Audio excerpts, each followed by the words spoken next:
I think we should be ready to go. Ba-boom! No, that's not the right one. That's it. Yeah. Turn the sound on for you. Here we go. First game of our EWCL semifinals. Clan Go versus Team A1. The Koreans being represented here by Suey in the bottom left of Secret Valley and Shao-Keke in the top right. And you guys might be wondering, Secret Valley? What year is this? And you're right. We haven't seen this in a long time, and I think for good reason. This map is so imbalanced, it's ridiculous. Orcs have always loved it though, and of course in the mirror, it is balanced. So here we see it again.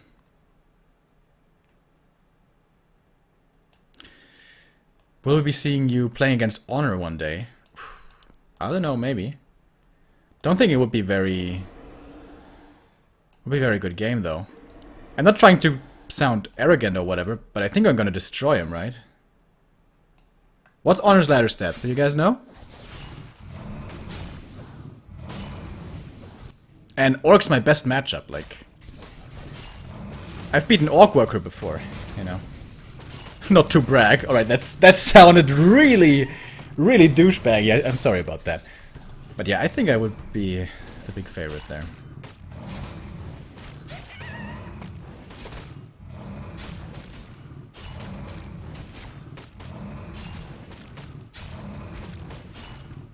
Yeah, sure, I'd be down to play.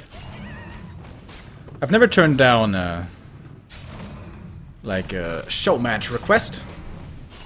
Honestly, I think I've only played one so far, against Einar back then. Did I play another?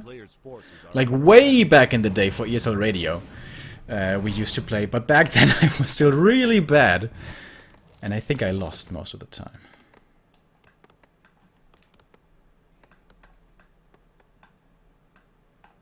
So his stats are basically 50%.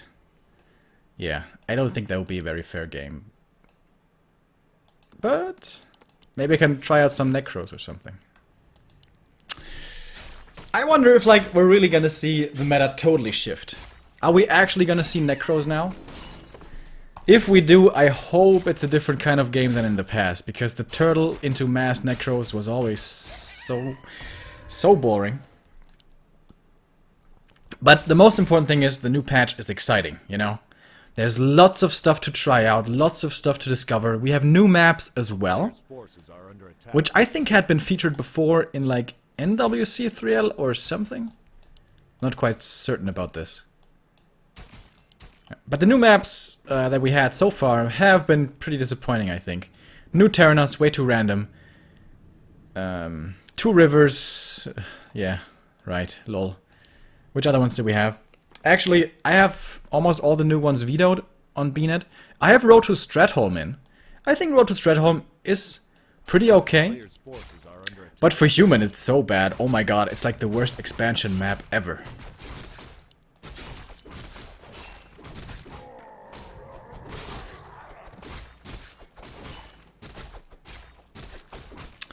So, as far as this game goes though, we haven't seen a grunt die yet. Blade Masters are with a pretty big discrepancy in experience here. Boots of Speed actually for Shao-Keke, like super old school. He's chasing down this grunt forever. He is gonna get the kill, that's nice. But he's giving up a lot of experience in the process here with Suey already almost level 3. The Talisman of Evasion, Normally, the Blade Masters here aren't in focus too much in this matchup, unless they kind of mess up, kind of expose themselves too much. But now finally, Shao-Keke is getting some creeping done of his own. Periapt, another one of those items, like with Spirit Link, everything's tanky, and your heroes are more tanky than anything. So I think tank items in the Orc Mirror oftentimes don't do anything. But sometimes, then again, we do see hero focus. And then they might be nice. Here come the Shadowhunters. And of course, something that I haven't even mentioned yet. Torrents, guys. Torrents might become a thing in 1.3. You guys know I love Torrents. Favorite unit ever. And now they're gonna be more accessible. Certainly not in the Orc Mirror. Certainly not against Night Elf. But maybe in the other matchups. Like, perhaps when you get reinforced defenses against Night Elf, you will be able to afford to go to tier 3. You won't be pushed down, you know? No, wait, against Night... No. That doesn't make sense. Not against Night Elf, of course. Cyclone's just way too good against Torrents. Against Human, I meant. You know, you have the reinforced burrows. Maybe you have a tower in your base. And then maybe you can, you know... bide your time until you get the Torrents. So, last hit here. Does he get it? Where's the dust? Soin didn't dust. But Xiaokeke messed up the last hit. So actually experience goes to the Korean. But he did get the item. Scroll the Beast. Can be very nice. To dispel the entire thing, that will cost at least 2 disenchants. Maybe even 3. That's a lot of mana. And if there's no dispel, then of course it's great.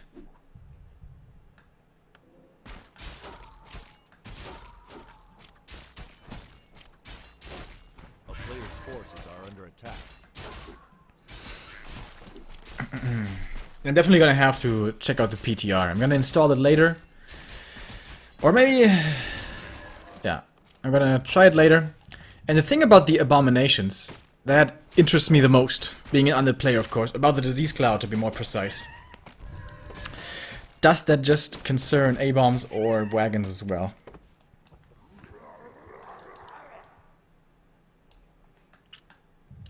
I haven't seen too many Night Elves whining yet, which surprised me. Talon's nerfed, Bear's nerfed. But nobody's really up in arms about it, it seems to me. The undeads and the humans both have been very vocal from what I've seen so far, with their dismay. Haven't seen any orcs complain yet. Their favorite tool, of course, the Blade Master, has been nerfed, but I think they realized, oh, dude, we dodged a bullet this patch. Whew! Everybody's been nerfed but us. Aside from the blade, of course.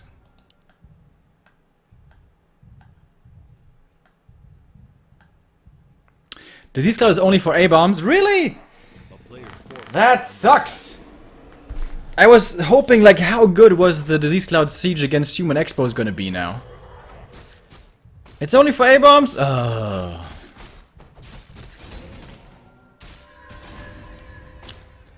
Still no real fight this game, that's why we're talking about the patch notes. And, you know, because it's Orc Mirror, kind of. By the way, also Huntresses have, like, the Sentinel stuff. The Vision Owls immediately. Isn't that really, really bullshit? Like, basically, every hunt gives you a sentry ward? Isn't that ridiculous? Actually, undeads have a very good answer to this, because you only need to attack a tree once with a ghoul, and then the owl's gone. But not every other race can do that so easy. Or are you gonna have one peon out on patrol trying to take out the owls? Alright, I think we're gonna have a fight here finally. Scourge Bone Chimes for Xiaokeke. He just barely got level 3. An entire level advantage here for Soin, but the way worse items. Going for TP even. May go for the base trade. Do we have some tier 3 shenanigans? No. And Soin being pretty greedy here. Still at only 50 supply. Nice peon scout. Oh, there it is. Tier 3 starts right as he's setting up for the base attack. I imagine he does have pillage. Oh, he doesn't actually. That's pretty surprising to me. I imagine pillage is coming here. Yep. Right when the orcs are outside their opponent's base, they're like, right, pillage. That's the thing. So who can do more damage here? It should be Xiaokeke. He has the bigger army. And he's going for the fortress, the upgrading fortress, right away. So is Soin, but he's got less army here. He's gonna kill a couple of burrows. Both players are gonna be supply stuck here. Mass repair coming in. Where's the ensnares, I ask? I think he can just kill it now, right? I think it's too late for a TP. Oh, I think this is all-out base race, guys. Does he have a TP? He doesn't. No TP for Xiaokeke. Any peons escaped? Nope. No peons on either side escaped. Alright, this is a true base race. Like, there's gonna be no more buildings. That's it. We haven't had a single fight yet this game. Oh, no, wait, there's peons here. Never mind. And the... Oh my god, dude. How could I brain fart so hard? There's peons with both armies, of course. I'm sorry. I didn't realize. Didn't realize. Once again, the undead showing his colors. I don't think about bringing workers to battle. Workers are supposed to work, god damn it! Then again, that's not really true with ghouls and all, isn't it? I'm really excited for the LawLiet buff, by the way. That's a lot of survivability. More movement speed, more regen, more HP, and more armor. It's like amazing. It's a perfect day to be worshipping the undead. You know, because acolytes worship the undead, the Lich King and shit. You know what I mean.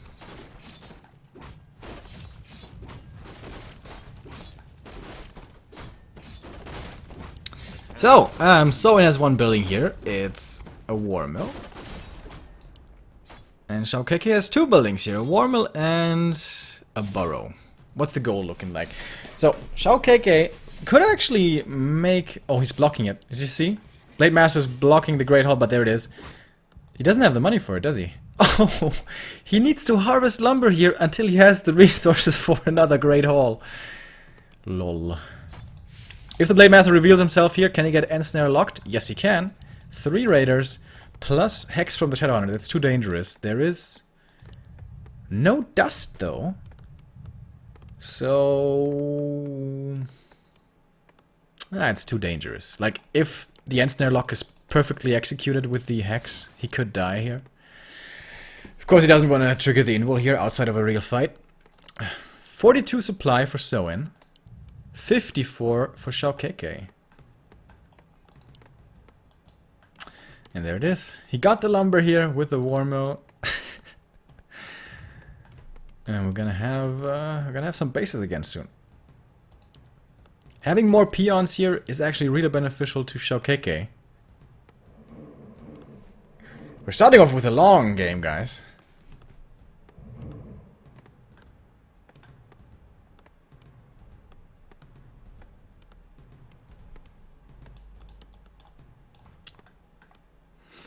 He's only gonna have 4 peons here, so getting the burrows required up is gonna take forever because his gold income is gonna be so much lower, whereas over here we're gonna have 6. It's kind of like in chess, you know, in those very late game scenarios. It can actually be really beneficial to just have 1 more pawn, whereas normally it doesn't matter. Maybe that's not the best analogy though. In chess it's always really good to have 1 more pawn, whereas in Warcraft 1 more peon doesn't make the difference. You guys remember that from the intro mission from Red Alert 2? When the Russians basically want you to sacrifice your infantry and they say, 1 more recruit here or there is not gonna make the difference. I must say I liked the Soviets more than the Allies though. Because of the Apocalypse tanks, dude, they were the shit.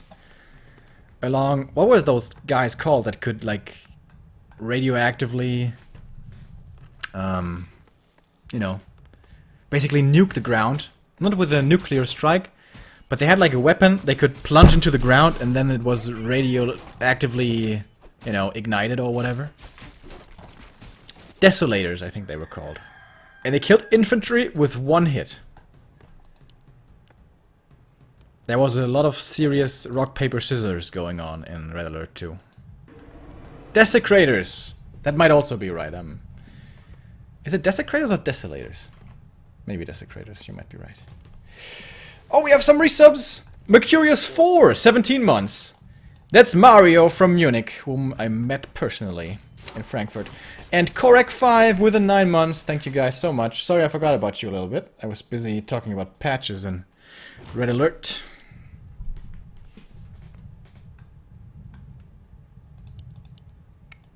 From Libya. There was also like a suicide truck, also from one of the Middle Eastern countries. That would not be allowed today anymore. You couldn't make Red Alert 2 and make like the country-specific unit a suicide bomber. That would be no good, no good. No bueno.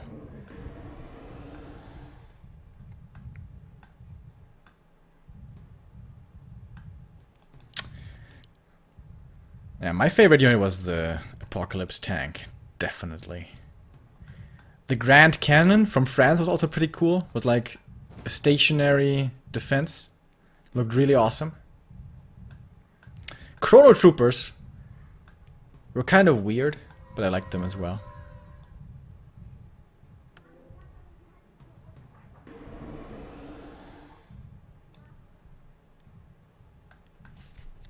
Ah, yeah, the truck was from Libya. And I think the Desecrator was from Iran, maybe, or something. Or Iraq. A player's forces are under attack. Back then, before I had internet, I was playing that with a buddy of mine, and we were just basically taking turns. We were playing against... with 3 computer allies against 4 computer allies, or whatever, you know, like super noob kind of gameplay. And he always played like such a pussy. He always played Allied, Allied, whatever the country was, and made like a whole bunch of Air Force HQs, and just made like 25 of those, what were they called? I don't remember. They were like flying units, but they only had one shot basically. So they could fly out, attack a target once, and then they had to fly back. But the one attack was pretty powerful. So he would always summon his whole fleet, the 25 flyers, send it across, kill one building, get back, wait to recharge, and then do it again. So his games would last like 2 hours or whatever. And I was like, dude, make some tanks, attack. Speaking of attack, we finally have a fight here. And of course, Shao Kahn still has the way bigger army. The bases have not been re-established yet. Even a scroll of protection coming in. Quick disenchant though. Question is, with the shop in his back here, is that the advantage Soen needs to win this fight? So far it's starting off bad. His Coda wasn't able to eat even with the bad supply that he had. And of course the Scourge Bone Chimes, which is working and working wonders here for Shao Kahn. This game is looking amazingly for the Chinese player. Can Soen turn it around? He's close to level 4. Can that make a difference? 48 supply against 40 now. He's getting closer, kind of, I guess, trying to keep this Kodo alive as much as he can. He needs this damage aura. He needs, well, the devouring as well, but there's no devouring happening. Actually, the grunts in the front line still so sturdy, man. They haven't been touched at all. He's gonna get his own Kodo kill here. He's gonna get the Raider back. He should have an end snare ready, but everything's so low. For Soen, it's so close to dying. Dropping stuff on the ground to get the better mana back. Not in time, though, to save his units, as 2 more of his countrymen, I was about to say, because of Red Alert, are dying. Even an item left on the ground. Pick it up, quick! He gets it with a hot pickup. But it's just too much. Its numbers overwhelming at this point. 44 supply against only 27 left. It is desperate. It is GG. And the 1-0 for Shao KK.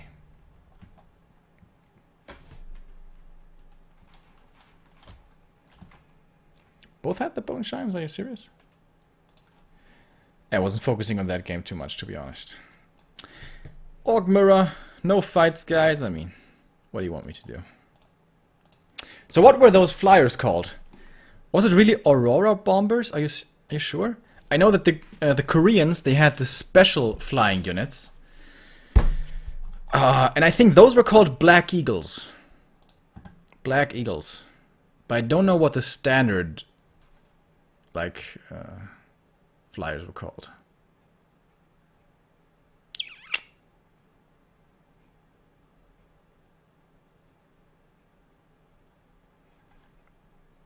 Oh.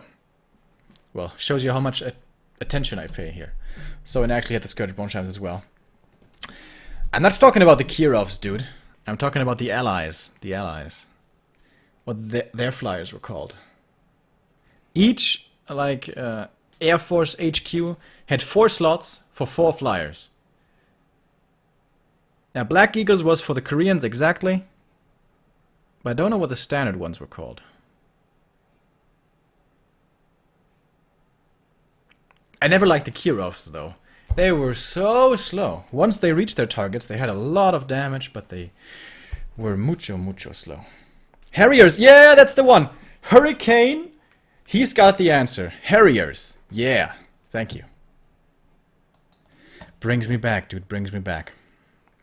By the way, back then, again, this was around the time I was 13 years old or whatever. I played that with my buddy. And we played the campaign as well. And I was never able to beat the last level of the Russians, I think it was. For one of them, I couldn't beat the last level.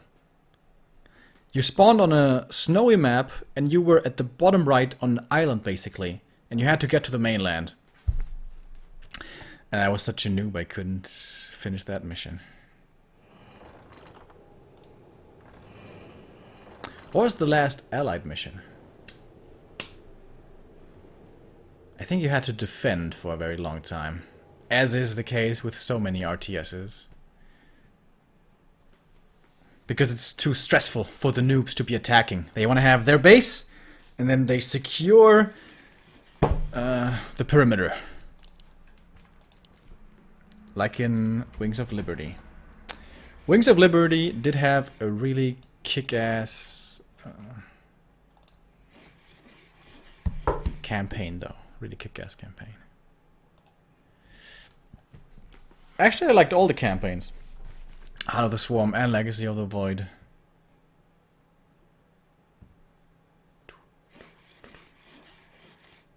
That was a bit of a surprise, right? Shao KK winning the first game. I would have certainly imagined Soin to be the favorite, but I was wrong. Do you remember the helicopters that the Soviets had? Helicopters? Which helicopters? What? Are you talking about Red Alert 2?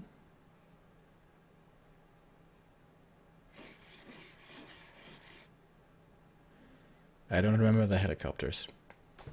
I remember the V2 rocket truck for long-range sieges. Apache helicopter. Honestly, I don't remember. It came in Yuri's Revenge. Yeah, I didn't play Yuri's Revenge. I only had the vanilla.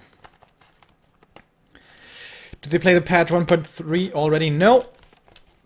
The patch is on the PTR. That stands for Public Test Realm.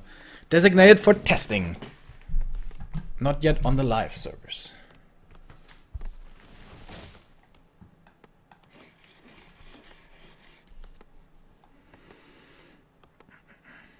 The Dreadnought was also a really cool unit. It was like a long-range siege ship that fired 2 rockets at a time. It was really cool. Red Alert 2 was pretty cool, man. The campaign, at least, and playing against bots. I don't know how good it was in actual multiplayer. Alright, we have something interesting going on here, maybe. Someone is trying to prevent this creep here from happening with an early scroll of speed to move across. Or maybe not. Heading into the main now instead. 2 borrow tech here for Shao KK. 2 borrow for Soin as well. We're playing it safe. A player's forces are under attack. A little less lumber here for Shao KK. He's gonna get his tech started here very soon as well. First grunt. Taking a bit of damage. For Soin we only have the 1 grunt so far. With the barracks being later. With the earlier shop. No circlets so far? Ah, yeah, there it is. 1 circlet. 24 agility level 1, guys. That's gonna change. It's gonna be only 22 in the future. It's more than a... it's almost a 10% agility loss.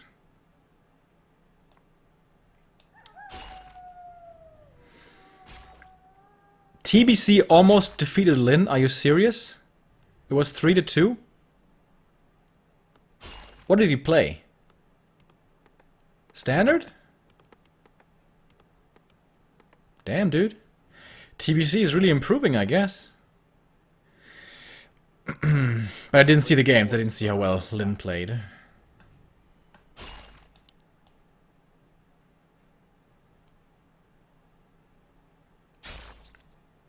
So, let's take a look at the text here. Soin is ahead by 15 seconds, maybe. That is a little bit with the SH timing that could become relevant. And first blood goes to Shao KK. But more experience here still for Soen, being able to creep his first camp here. Only the ring for him. That's not the best. Oh. That's pretty greedy here, Mr. Xiaokeke. Going for the red camp. He has no vision of his opponent at all at the moment. He's spreading out his grunts nicely, looking for him. But he only sees him now. He totally could have been creepjacked here. Well, but he doesn't get punished for the risk he takes, so it is all working out fine for him in the end. It's going to be almost level 2 for him and a big item. What's it going to be? Ankh. Possibly the worst one. But at least a lot of gold, if he should decide not to keep it. So pretty good start here for Xiaokeke. Gets the grunt kill advantage. And experience, we're very, very even. So it seems like Soen here needs to come back with some SH plays here. He does have the fast second hero. As attack here still isn't finished.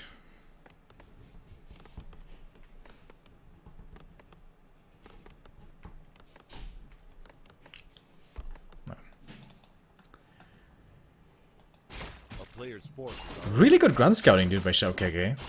This is basically what Neo and me have been praising him for a very long time. Early game, grunt movement and grunt control, outstanding. It's in the late game where sometimes he falters. But he was able to take the first map, so seems to be in shape today. And now he's going to grab the experience lead as well. Once again, this one single grunt being annoying here, cancelling heal salves and stuff. Can make all the difference. But the SH... Oh, no. I was about to say the SH should be in range here to Hex very soon. But he spawns him in his base. Noob mistake. You always have to put the rally flag here. Or somewhere here. Because the units will always pop out at the edges. And you have it on your hero, then sometimes it's messed up on the middle of the map and boop, you pop inside the base. You always want to have it like here. And then shift command. So I'm now getting close to level 3. But Xiaokeke actually, he's gonna hit it here. Even with the SH coming in. So with the later SH, he still gets the faster experience. And a clause as well. I mean, by no means is this a big lead, but it is a considerable, is that the right word? A decent lead, I guess. A decent lead, I should say. Nice last hit here. Gets the Blade Master close to level 3. He gets revealed, he gets hexed. But I should be able to get away. Oh, scroll of speed, he commits. Pretty hard. There's gonna be another hex. Oh my god, is this the kill? This could be the game right away, and it is! Way too greedy!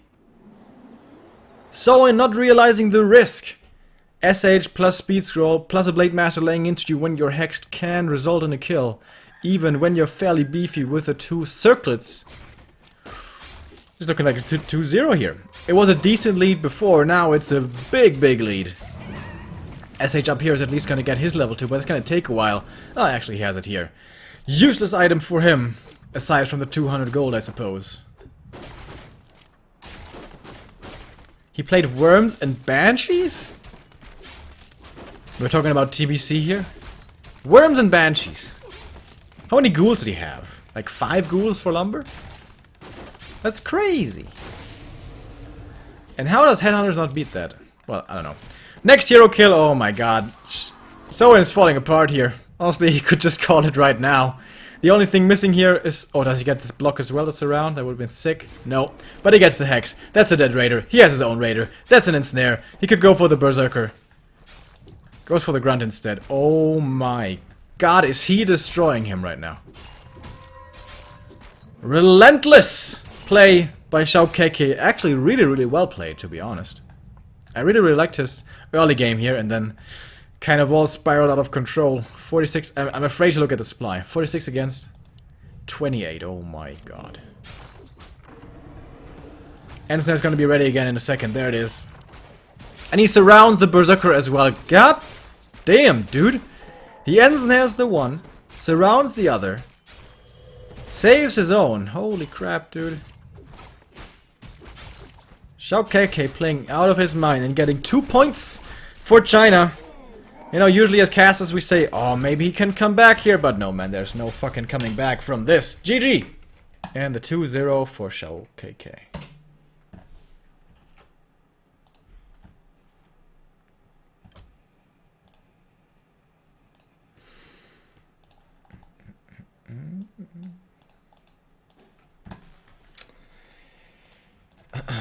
So, what are we gonna have next here? Foggy versus LawLiet. Ooh, that's gonna be cool. Two of the most creative players that we have in the scene. LawLiet perhaps less so nowadays, but used to be.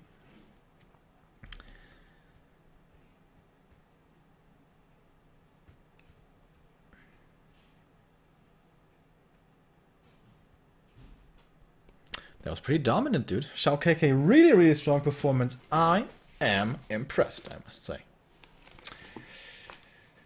I've heard a lot of concerned voices, by the way, about Orc being the master race now with the new patch. What do you guys think? I mean, it does seem a little bit unfair, you know. Everybody gets nerfed considerably, aside from Orc. It seems a little unfair. Maybe that's because Orc was hit the most by the previous patch. Maybe that's where Blizzard felt that they had to, you know, make up for it a little bit.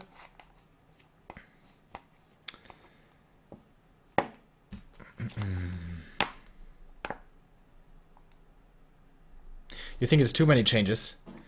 Hell no, dude. I want to have all the changes. I want the metagame like this. Shake it the fuck up. But of course you also want to retain balance as much as you can. That's the difficulty. Fortified towers on tier 2 is just terrible. Yeah, I've seen a lot of people concerned about this. Fortified towers for Orc on tier 2. So you have to consider though, that's a lot of investment just to get those towers up. And towers for Orc take forever to finish. So if you make 2 towers, I don't know, at your expansion maybe to secure it. And we're talking about the mid game, we're not talking about the late game where you have, you know, your army already assembled and you're already at 60 supply or whatever, and you can afford to spare a few gold coins. That's a lot of gold, dude. You need the war mill first of all, and you don't get war mill early against, usually, ideally, against human or night elf. And then you have to get the upgrade, that's a lot of lumber especially, and you have to get 2 towers, and you have to use 2 peons who can't harvest lumber in the meantime. And it can just get cancelled. I don't know, I think maybe people are overreacting about this. Of course it's gonna be really important now to always scout against Orc, because I agree that once 2 towers are up at the expansion for the Orc, it's so incredibly hard to break that in the mid game. That I do agree with. But it comes at a price, dude. I think it's a risk, honestly.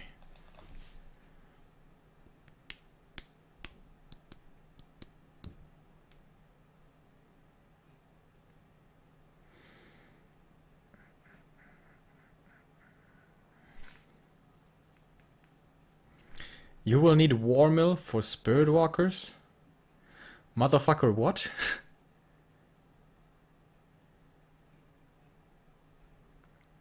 Are you saying that you need a War Mill for the Torrent Totem to then get Spirit Walkers? Is that true? Do you need a War Mill for the Torrent Totem? That must be changed though. If Blizzard forgot about that, that must be an oversight.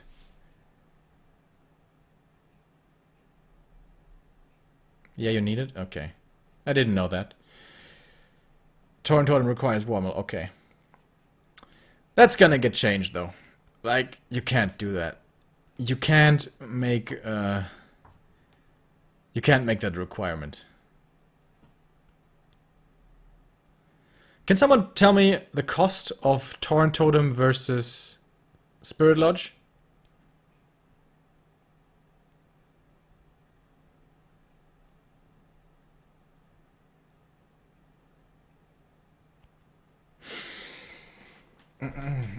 Because that's like really bad. If now you need 2 buildings for the walkers, That must be an oversight on Blizzard's part. Like, that's just horrendous. So Spirit Lodge is 140, 150. And Totem is 135, 150. So it's basically the same. Yeah, the war mill requirement has to be removed. That is ridiculous.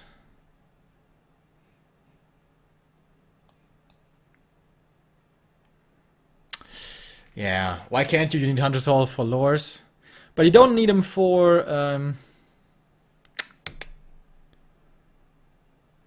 Ancient of Wind.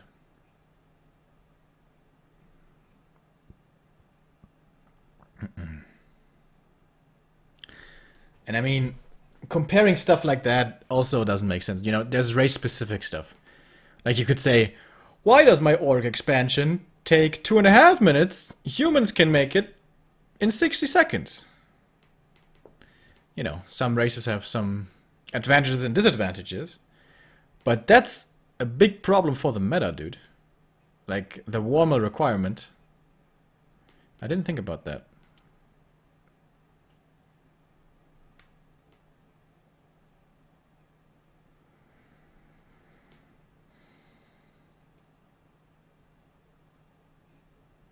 Yeah, again, you're comparing the races one to another. It's okay for some races to have some advantages here, whereas others have them there.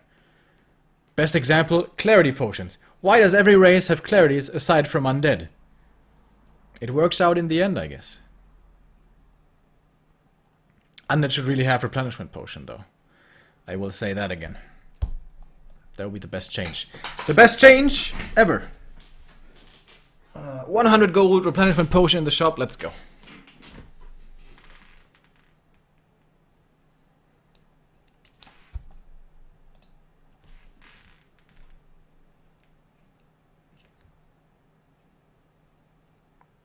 Yeah, like to have to spend 215 extra gold to get walkers out.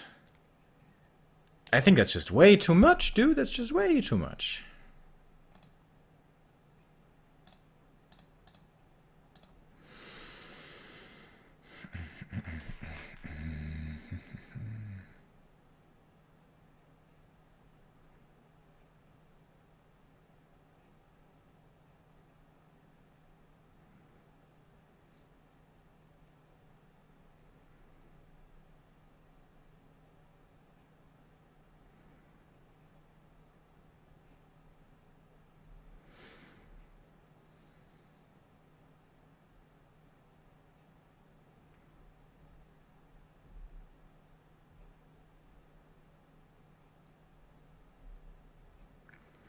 I don't know who's fucking with the game balance. That would be Mr. Matt Morris. But guys, come on. Twitch chat, plebs, calm down, alright? Like, you guys way too often underestimate like how difficult it is to balance the game. Especially for Matt Morris, because I'm pretty sure he's the only motherfrickin' balance designer in that team.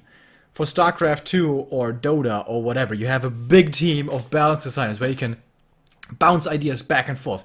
They have a beta team, hundreds of players whose job it is, or at least who help testing the new beta, you know, the new PTR basically, behind closed curtains to test things out.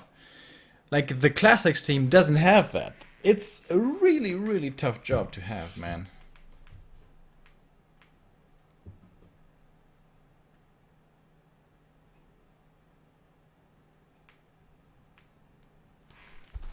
I don't envy his position.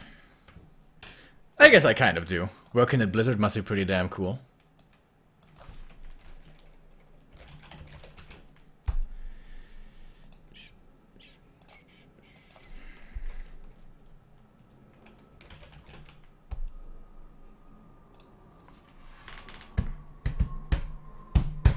What about Pitlord and Firelord? Do they need to buff them? Yeah, Rain of Fire could be stronger, certainly. Cleave. It's just a crappy spell, dude.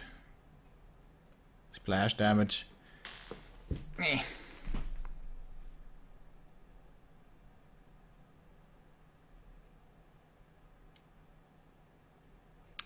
Do we need these changes? I think 1.29 was balanced well.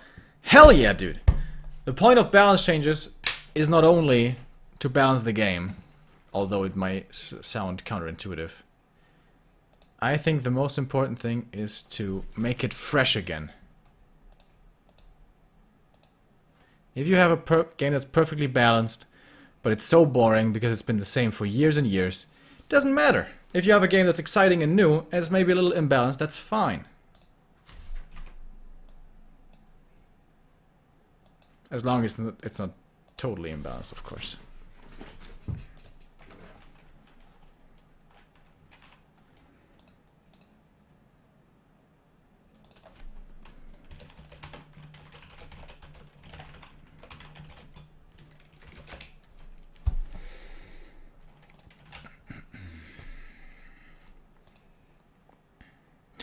Guys, it's so hot in here. Whew. You're 30 degrees today. Which, honestly, isn't so much. But, you know, my room, everything's closed. And the computer's running. I can feel the heat.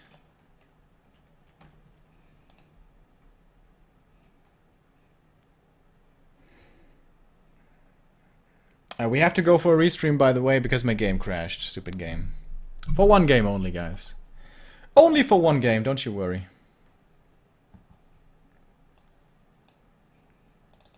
So we're gonna have this handsome gentleman to look at. It is Lucifer. You guys may know him. He's an undead player. Do not forget to drink water. That's a very good point, my friend. Thank you very much.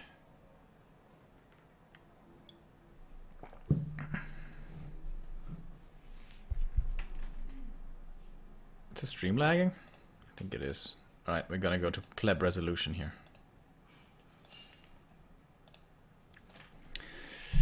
Not to disagree with you, but soccer's Brood War meta is evolving and meta without changes of over several years as well, although maps get changed regularly. Yeah, that's true. But you have to hope for those changes. You have to hope that someone is smart enough and the game is complex enough that the game is going to change without any actual numeric changes. So you're relying on hopefulness. Whereas you could just force it with changes, which I think is better.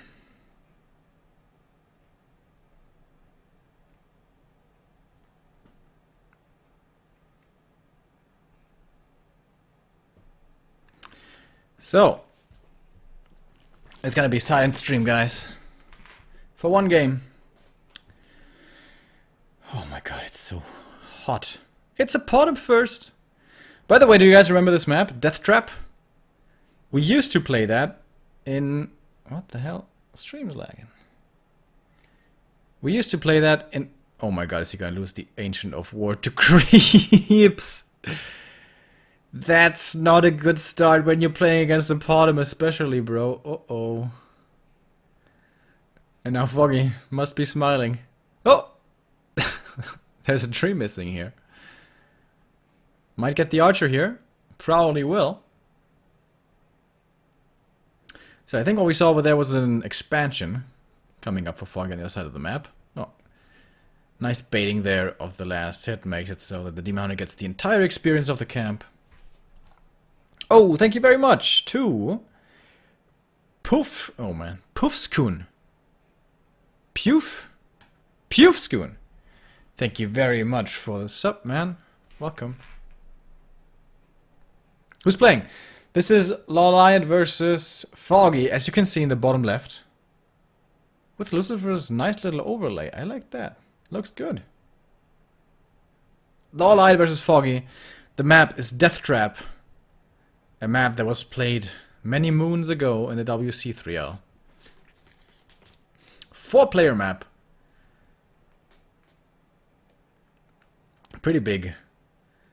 And I remember back then, when you walked through the middle, you always got attacked by those stupid creeps at the gold mine. But I think they changed it. Looks like they changed it.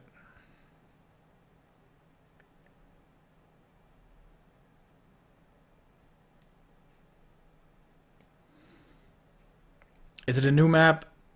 No. It's an old map. But it's newly featured in high-level competition. So I guess in that way it's new. Aeroplane Blues, 35 months resub. He says, 35 months, bitches. Gonna read up on all those changes in the recent PTR patch. Good up. Keep up the good work. Almost 3 years hype. Hell yeah. 1 month away. And also, Radiant AG, 2 month resub. Thank you very much. So here are the Huntresses. And Foggy is trying to secure his expansion here. Demon Hunter being close by, being level 2 as well, makes this a little difficult. I don't know how difficult this camp is actually. Let's take a look. What is this camp? It's the same one as the Merchants on Twisted Meadows. So it's kind of hard. Lots of wisps coming in for the repair. 4 hunts as well, though, should make this not too hard to actually take. Huntresses follow LawLiet as well. He already has 2, so he must have double Ancient of War, I think. He has a Scroll of the Beast, but popping that against so many wisps nearby probably isn't going to do too much. Foggy gets his first bit of experience here, around 100 now, is what he has. Oh, and 2 ensnares on the hunts! But the bottom dropping super low as well. She has Shadow Melt, obviously. And there seems to be no dust fall LawLiet, whereas Foggy popped his own. And that forces the Korean back. And this expo has been delayed, but hasn't really been damaged. Like, no wisps killed, no hunts killed. Just a bit of HP on the bottom was lost. What's the item here? 1 of mana stealing. Wow, that's 200 gold. And now LawLiet, he's stuck on tier 1. He's going mass hunts into mass hunts. Against the bottom. With an expo. Oh, this game is looking really bad. How do you like 2 boots in the new shops? A very good change. That's actually one of the smartest changes, I think. It just used to be way too, you know, gambly when both players require the boots. For me as an undead, it doesn't really make a difference, but especially humans will be rejoicing over this. I know on ladder especially, there's a lot of orc players who, you know, get the boots, try to be super dominant early on, and the demon doesn't get him, and oh, it's so annoying, you know. And it's gonna help a lot with that. I think that might be my favorite change, maybe. The 2 boots. I think that's a really good one.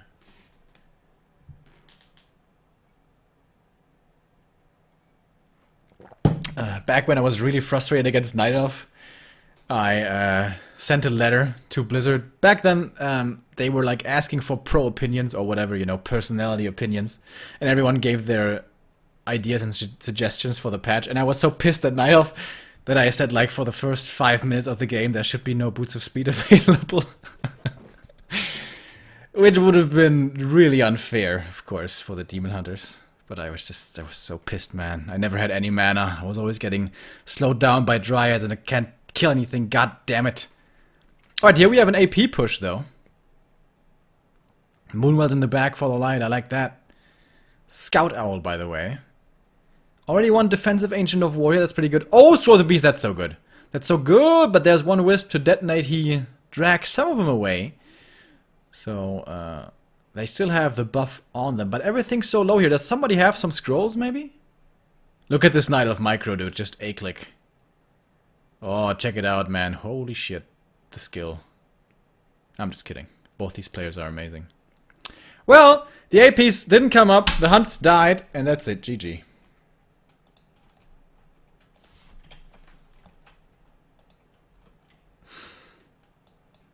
Oh, wow. Check out this new thing from Lucifer. Ooh, check out these animations, dude. Seems like he bought himself some new streaming equipment and stuff. Alright, to make sure this doesn't happen again, I'm gonna use the watch functionality, because my Netties doesn't like my Warcraft. That's why the game crashed, that's why we had to restream. But there's a way around it, guys, don't you fret. Demon Hunter is just not fun to play against. Mana burn is so AIDS. Yes! I 100% agree. Any form of mana burn is AIDS, honestly. Is that politically incorrect? I think it is. It's very unpleasant. Yeah, I'd like the Demon Hunter redesigned.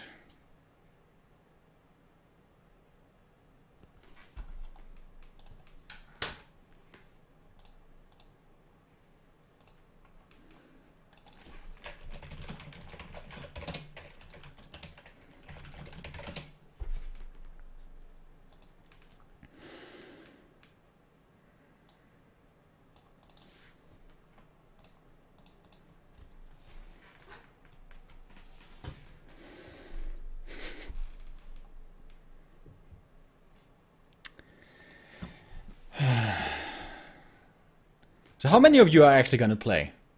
I'm interested. I know there's a lot of people always watching our stream who, you know, are really interested in Warcraft, who enjoy the competition, who also watch Todd's ladder streams and Grubby's ladder streams and whatever. But they don't play themselves. So I want to know, how many of you play yourselves? If you do play, and please be honest, type 1. And if you only watch, type 2. How many of you are going to play PTR? If you are, type 1.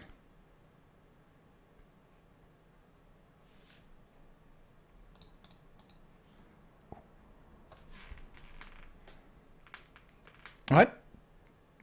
Healthy mix. I'd say maybe like 60% viewers, 40% players. Maybe a little more viewers. Hearthstone? No. PTR. PTR.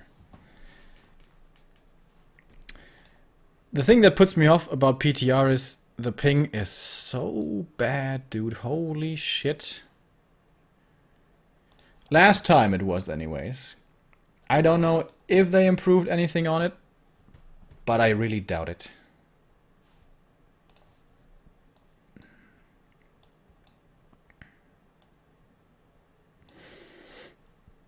Because playing Warcraft with like 300 ping, dude, hard to enjoy.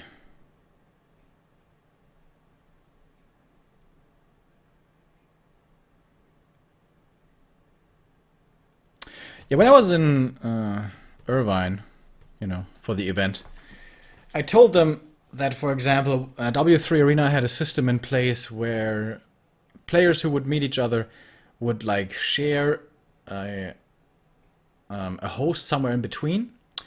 So when Peru plays against Germany, which happened a lot, then Germany didn't have like 50 ping and Peru had 300. They were like using a server in the US then, which makes it playable for both, kind of. I did suggest that to them, but I don't think they acted on it. I don't believe. Todd had 400 ping yesterday. Oh my god. 400! Time to play Night Elf, I guess.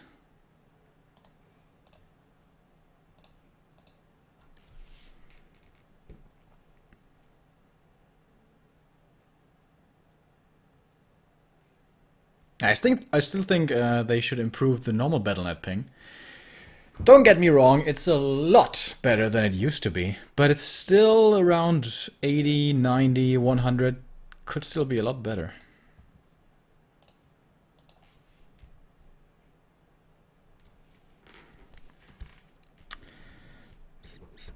By the way, that's 3 points for Team Go.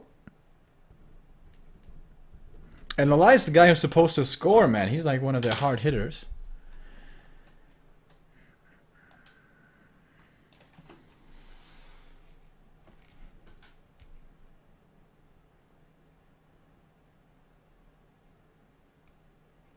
I play story missions over and over again. The Warcraft 3 campaign is pretty awesome. I still think, like, atmospherically, those were some of the best ones. But it's pretty hard to compete with, like, the Wrath of the Lich King cinematic for World of Warcraft. That one was sick. The new one's also really good. Battle for Azeroth. Isn't that coming out, like, next month or something? Not that I would play. I've been feeling a little bit disappointed with, like, Blizzard's storytelling in games. Like, especially in the StarCraft 2 campaign. Most notably Legacy of the Void. The story felt very rushed and pretty immature as well. But as you know, the corruption of Arthas and stuff, that was really cool. But maybe we're also, or I am also viewing that, you know, with Warcraft 3 a preference. I probably am. Alright. We have our second game.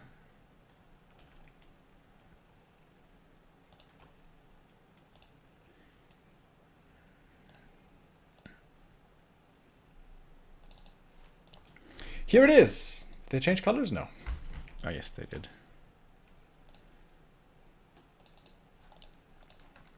Foggy from the Ukraine, our boy, has the lead here with a Potom Hunts opening. Is it once again? Oh, it is! So awesome, dude. He's been playing so much Potom Hunts. He also played this at GCS, and he destroyed with that, in the group stage at least. Against Infi, we remember he was suffering kind of hard. Infi and TH at that tournament just seemed to be a step above everyone else. Step ahead of everyone else.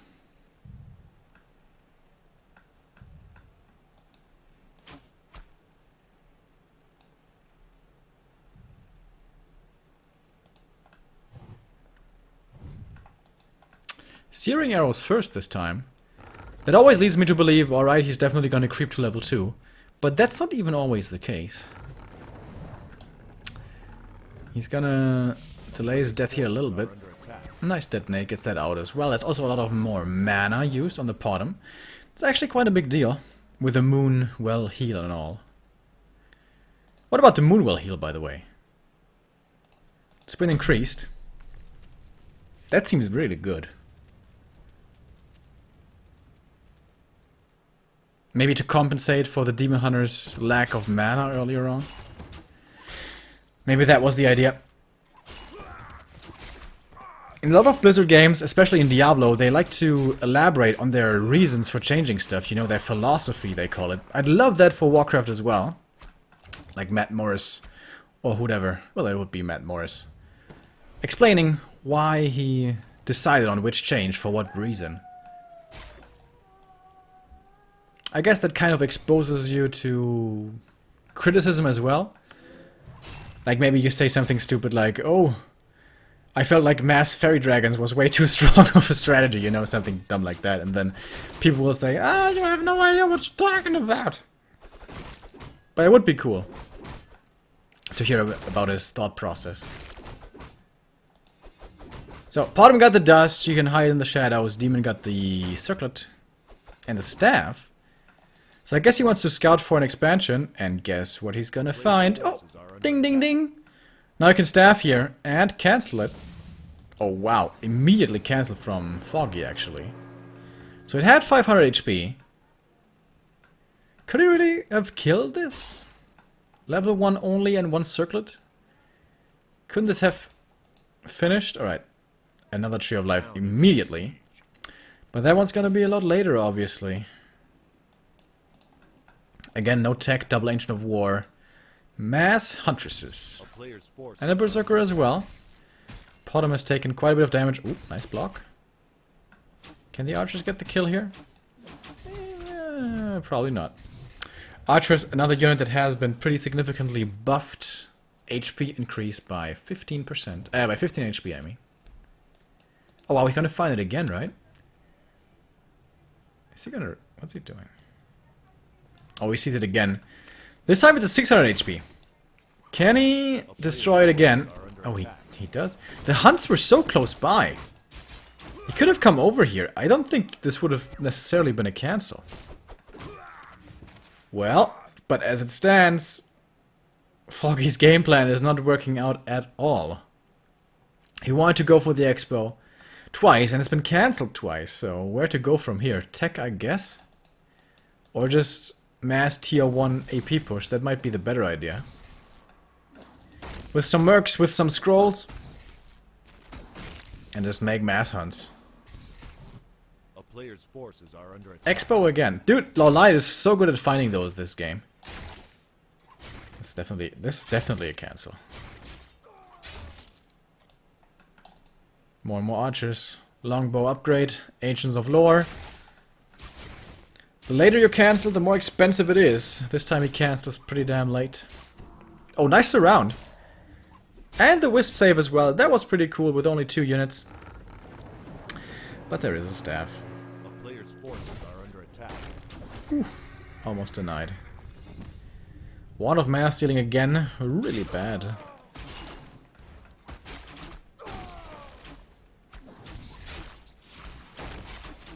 Demon needs some levels though. Some levels and some items.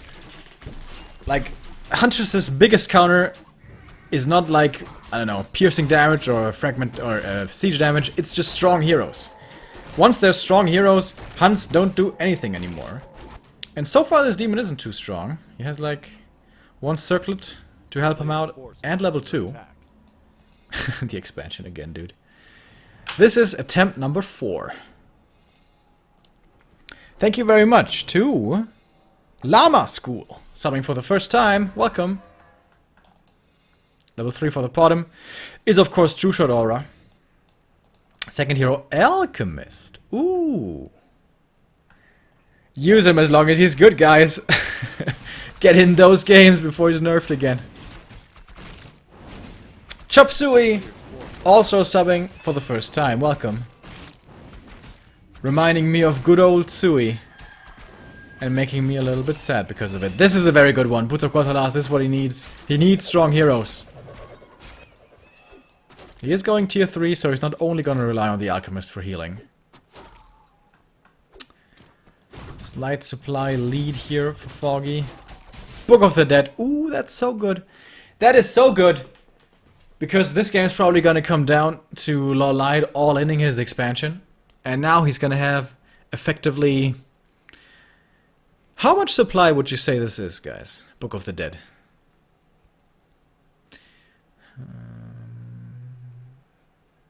I'd say like 7. 7 supply. Yeah. I think that's what I would put it down to.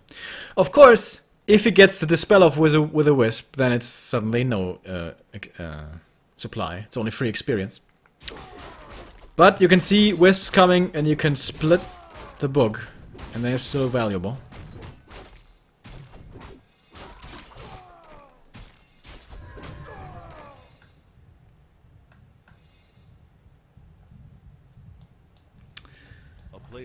More mercs coming out here. It has hit daytime, so the Mud Golem has become available. Slow can be very powerful, but there are Dryads against us, at least the one. No dispel yet for her.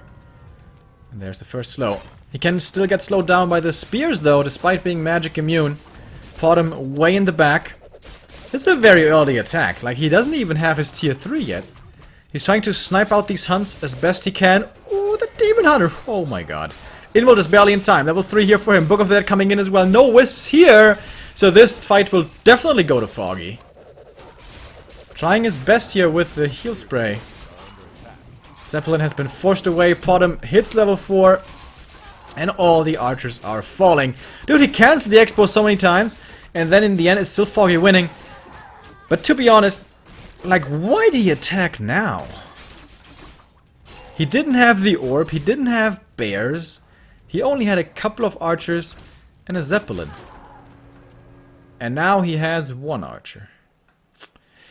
That did look like an anti-timing. I think even without the book, Foggy would have been fine. Would he though? Would he though? Maybe. And suddenly he's almost level 5. Boom. That's how quick this goes.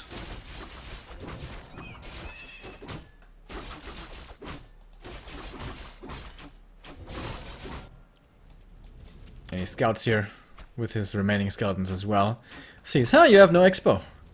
You have 2 units. This game's looking great. Alright, he has 3 units now. 3 archers.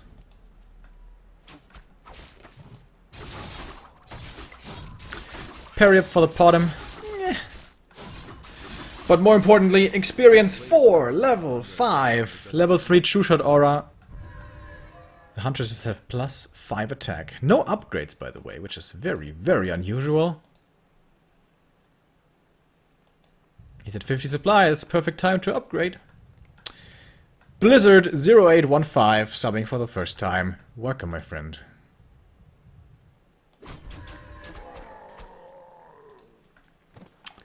So, he has one bear now. He has only one lore, what? Oh, I didn't realize that. Yeah, well, he was continuously still making archers, so he couldn't really support double lore production. Well, Foggy here had a rough start. 4 cancels. 4 on his expansion, but still in the end it was good enough. Now he's pushing forward with such a massive force here. One evolution battle in the middle of things, but they don't survive too long. By the way, if I was a balance designer, I would also remove the Wand of Illusion. Hate that item. Acid Bomb's pretty nice here. Demon Hunter can finally do some real damage with this Orb of Venom of his as well. Foggy's gonna play it safe, gonna TP out, gonna lose 1 hunt on his way. Ooh, almost gets the bear.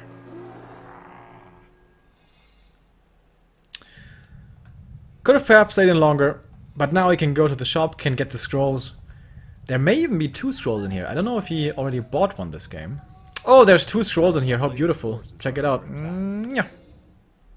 Does he not have the money? Oh, there we go. Double scroll. That feels good, man. Still no upgrades, though.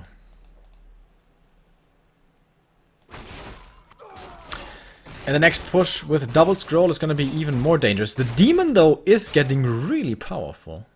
What's the item? Book of the Dead as well. Alright. If Foggy doesn't bring a wisp, with the demon, the bears, and the book, maybe he can hold, and maybe he can buy time for this expansion. I really don't know why Foggy still isn't in upkeep, though. He has 850 gold. I think that's just way too greedy. Mercenaries not available yet. I'd like for LawLiet here to buy his own mercenaries, to take him away from Foggy.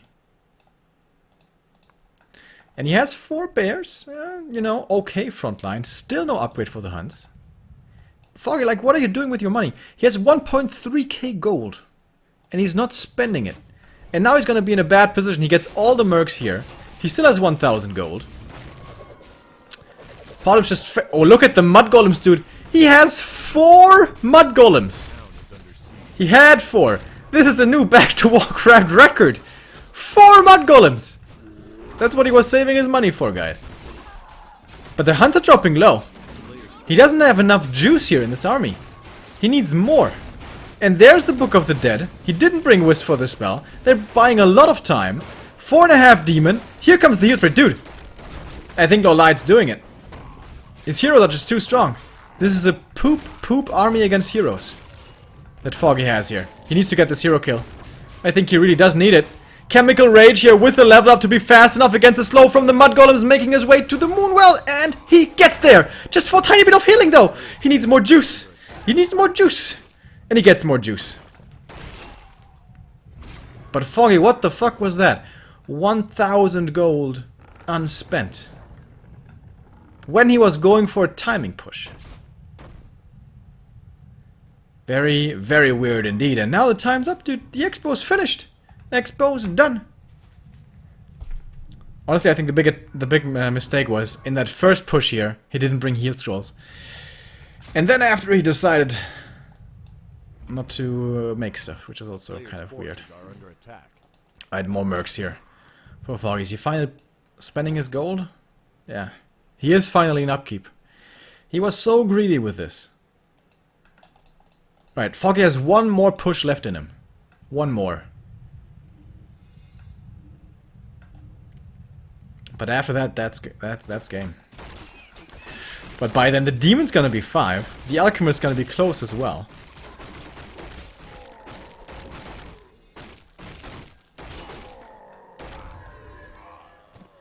The 4 Mud Golem strat so far isn't working out, guys.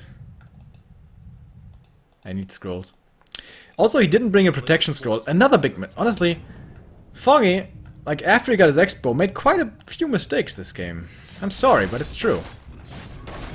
By the way, she's getting closer to level 6. I would love a mana potion. Ah, but he's tier 1, so never mind, JK. Alright, now he's gonna be able to push the expo. It's a lot easier to push than the main. 5 bears. Actually, the heal spray is so good with the bears. Because they don't take burst damage, just a little bit of damage here and there, and they always get healed up. But he did prioritize Acid Bomb here over the Heal Spray. Interesting. To be fair, Acid Spray doesn't scale the greatest. And here we go. This is the last push that Foggy has in him. He has a 6 supply advantage, but he has crap units. Here come the Wisps in for the detonate. They can even... Can they remove Mud Golem mana? They can't, actually. I thought they could, but they can't. He waits until they're gone to use the Scroll of Protection. Everything now +2 armor. The bears in the front, still standing kind of strong. They were 5 to start with, and they're still getting healed up, man. It's so hard to kill off these targets. Nothing's dying here for LawLiet, especially the heroes. More and more healing coming out. Dryads now even coming in for the ranged attack. And so many kills. So many kills. Finally level 6 for the bottom, but he doesn't have the mana for the ultimate. Oh, the demon though. Is there something in the shop to save him? Yeah, there's an invul, and he has a staff. He will be able to get away. LawLiet holds and has the supply lead now. This must be his game. Foggy, this looked like it was supposed to be his. But in the all-important push, the first one, or maybe the second one, he wasn't strong enough. Next Scroll of Protection, but this is just way too little now. This army is way too small. Quality was never on his side, but quantity was, but now not even that is his to claim. Look at this team is taking no damage. GG! And LawLiet equalizes. Well done.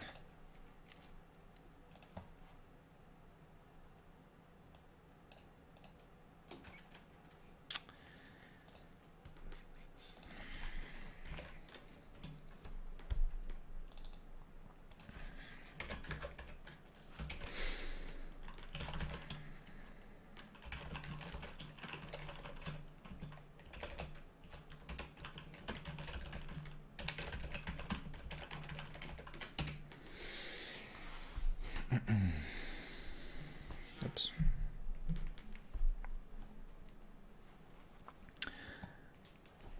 And that... What the hell's going on here with the audio? That didn't look the most convincing by Foggy. Like, when he went for those Huntress strats at GCS, they were just way more crisp. Here, he forgot the scrolls. He had 1,000 gold to spend. But I really liked the Alchemist, dude.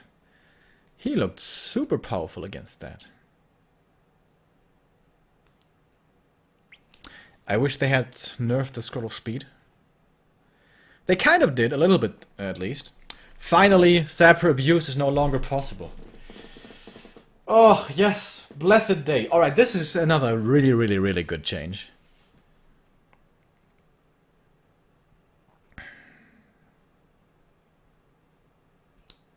And of course, that was long overdue. I still think Sappers just shouldn't be in the game. But I say that about a lot of things, don't I?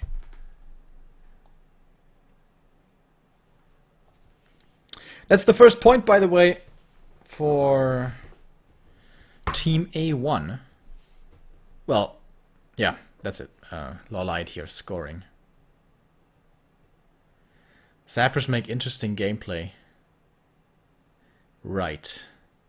You buy it, you right-click on a building, it explodes. It's pretty crazy interactive gameplay, dude. It's kind of sick. The only way that Sappers reward good players is by quick multitasking and quick reactions. Like, Sapper runs into your base, and, you know, you can slow it immediately with your Citadel or whatever. Or you can't, you know. So you are gonna get reward if you're better. But still. It's very obnoxious. We need goblin landmines, oh my god. That brings me back to Downwares, the best of imbalance and bugs. If you haven't checked that out, check it out on YouTube. It's called The Best of Imbalance and Bugs. And maybe you have to also add Warcraft 3.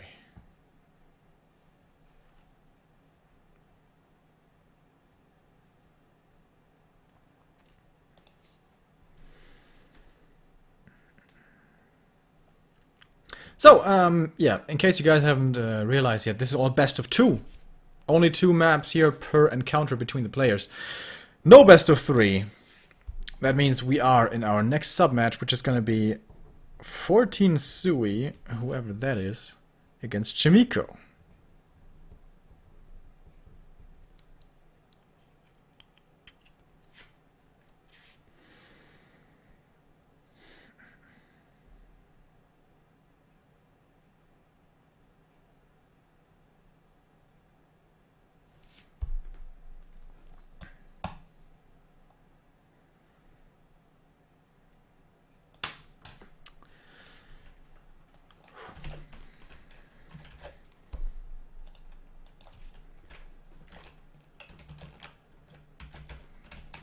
Jimiko did make it to GCS. That was a pretty nice thing for him. A way forward in his career, I guess. An improvement. But there he didn't do so well now, did he? Still has more work to do until he can hang with the best of them.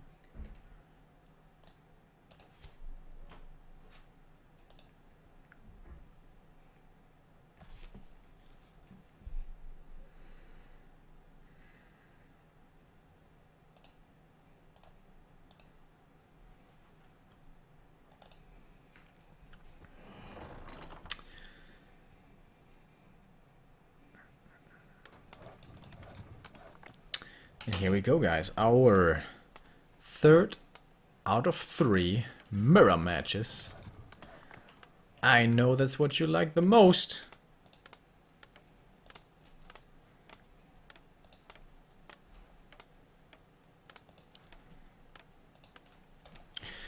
And this time it's human mirror. Oh yeah.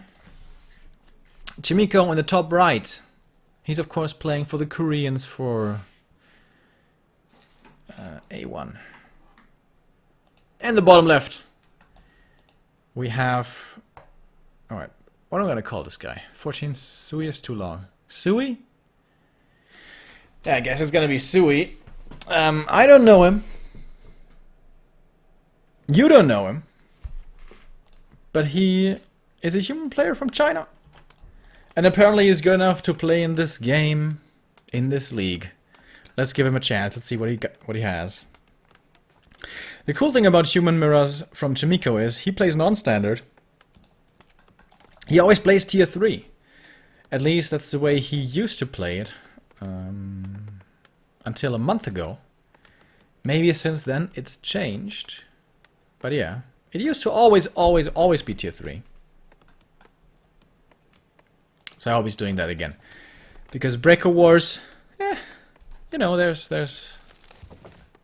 better kinds of games than Breaker Wars, to be honest.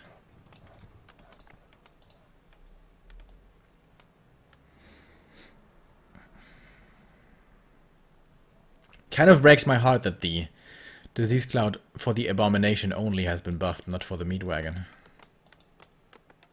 Like, how is that relevant? Against humans who play rifle caster, there it's pretty damn good actually.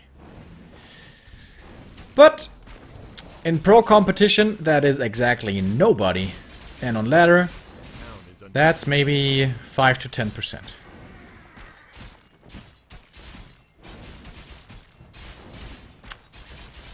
Against Night Elf we sometimes see A-bombs, but normally they only reach the bears. Against Undead it doesn't work, because Disease Cloud only affects non-undead races. And against Orc, of course, it doesn't make any difference.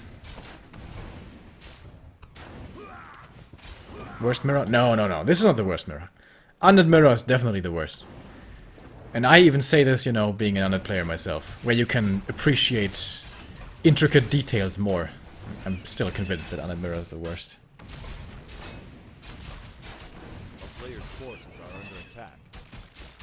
Night Elf Mirror, I also think can be really nice. And Human Mirror as well, if we go tier 3. If we go tier 3, this is what it's all about for me. Oh, he killed one peasant here with a footy. Which is not exactly supposed to happen. How greedy are these players gonna be? How many arcanes are we gonna see before the tech? Oh, wait a minute. Jimiko with a fairly severe disadvantage here. Level 3 already with his creep kill. There we go. But Suey is getting distracted here. Is not running into his opponent's main immediately, which is usually what we see once you're level 3. But Jimiko didn't go for his green camp, so he's still only level 2. Could of course easily kill one of those creeps there. Tech-wise, we have started here, and we have started a little bit earlier for Suey.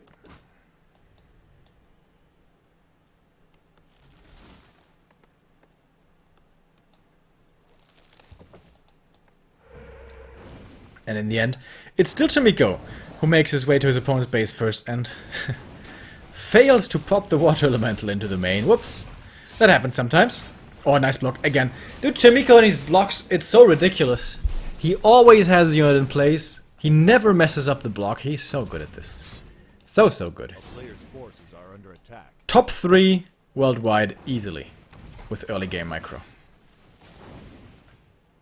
Alright, let's say early game blocks. Early game micro that consists of a lot of things. Top 3 world blocks, I think we could say. Yeah, I think so. He can be proud of that.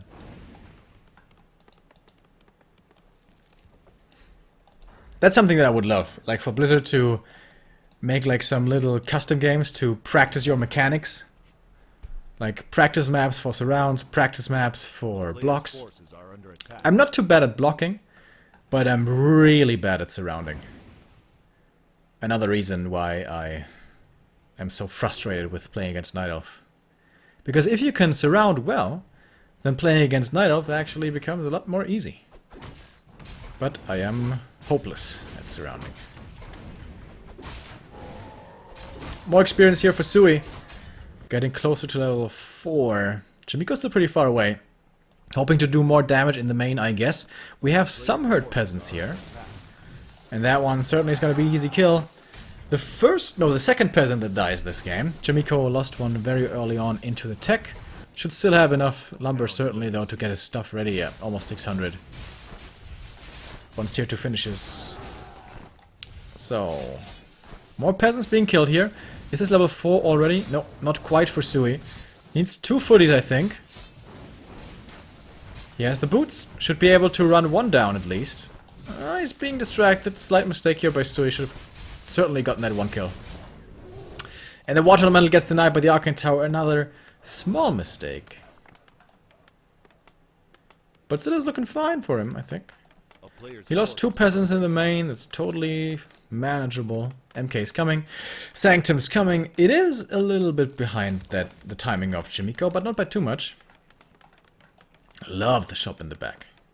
All humans, please start doing this. Shop behind the wall. Very, very good. A town is under siege. Oh, gets another peasant here. Comes at the cost of quite a few mana points though, and maybe even HP. Long range stormbolt. The new patch isn't good enough with the movement speed for him to reach.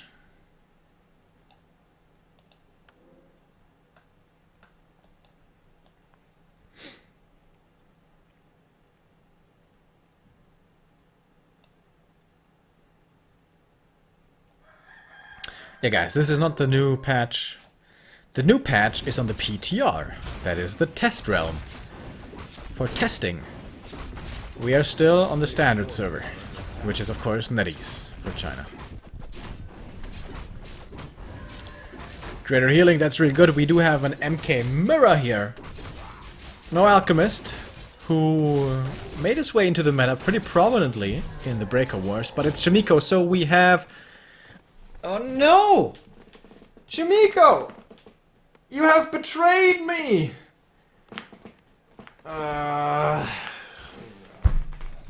So he used to always play tier 3. But not anymore, I guess.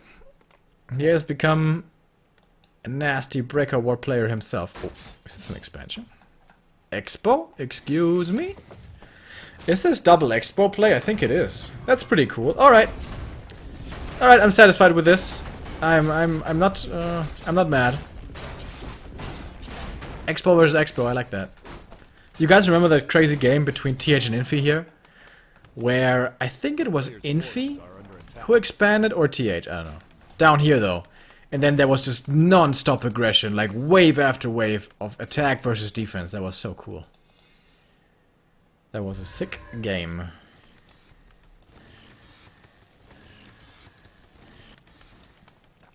Undead can expand now. Can they though? I don't know. So 100 gold mine plus Necropolis is 60 gold cheaper. 60 gold, especially in an expansion game, is like nothing. But Acolytes are more survivable. Necro finishes sooner, which is really good for cancelling reasons and stuff. And Ziggurats are stronger. So it's definitely a big buff to 2-base undead play. I don't know if it's gonna be enough though. Level 3 for the MK here. His Expo got cancelled though, that's pretty bad. But he is super strong, super beefy. He has greater mana, he has Stormbolt and Clap. Here comes the first Stormbolt. He has the level advantage. Level 4 Archmage though for Suey. Ooh, big Clap coming in. But he doesn't have too much mana. Jimiko going for the Clap as well. Bam! Everything's dizzy, guys. It's like after a night of heavy partying, when everyone's waking up with a hangover. Everything's difficult to do. But now MK here out of mana pretty much entirely. Whereas Jimiko uses his greater mana. Has so many more spells to use. With that, this fight should certainly be his. The next clap into all these priests is gonna hurt. Goes for the kill though. And the clap after. So many priests here, Jesus Christ. Whereas Jimiko has very few actually. Can't get rid of those water elementals. And loses the fight despite the greater mana. Well, I'll be damned. Didn't expect that to happen. Expo is mining. Oh, but was harassed very well by something. Footman maybe. Dead even in terms of supply, but this Expo is still not up. If this gets cancelled again, this looks like game. Breakers starting to come out. He still has the level advantage, by the way. Is he trying for the surround? Oh, he tried for the 4-unit surround. He was just like half a second too slow. That was really nice though. He moved the MK, then the footy, then the other footy, then the breaker. One by one. Really cool. Not quite good enough though. Level 3 now for the Mountain King here, for Suey. He doesn't have the mana yet. Oh, he can't power build. Ooh, he's out of resources. That is extremely painful. Illusion down here, of course, doesn't do anything. He doesn't have any lumber. No more peasants. He called them all to arms, and now he can't make anything aside from footmen. Oh no, what a disaster. One Stormbolt to use. Is he trying for the hero kill? There's a greater healing, so it's not gonna work. Goes for the surefire kill on the priest instead, and he will get that one. But he's behind in supply already, and still doesn't have the expansion. Suey here, if he powers to 70 right now, should look good for him.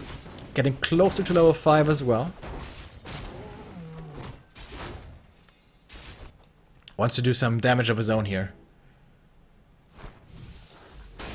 And certainly will be able to do it. There is a TP, but he doesn't really want to use it. Actually, he does. It's gonna be his level 5. If he gets this one, bam, gets it. Has to be a counter TP here. Good attack by Jimiko though. Killed 4 peasants. 4 peasants. Bought time for his expansion. Making this a more even game in terms of economy. Oh, but now Suey's marching across. He has the supply lead, if only by a little. 4 breakers for him against 4 on Jimiko's side. He's going for the counterattack. Has a TP. So, who's going to be able to raise this expansion first? Should be Suey, certainly, with a bigger army.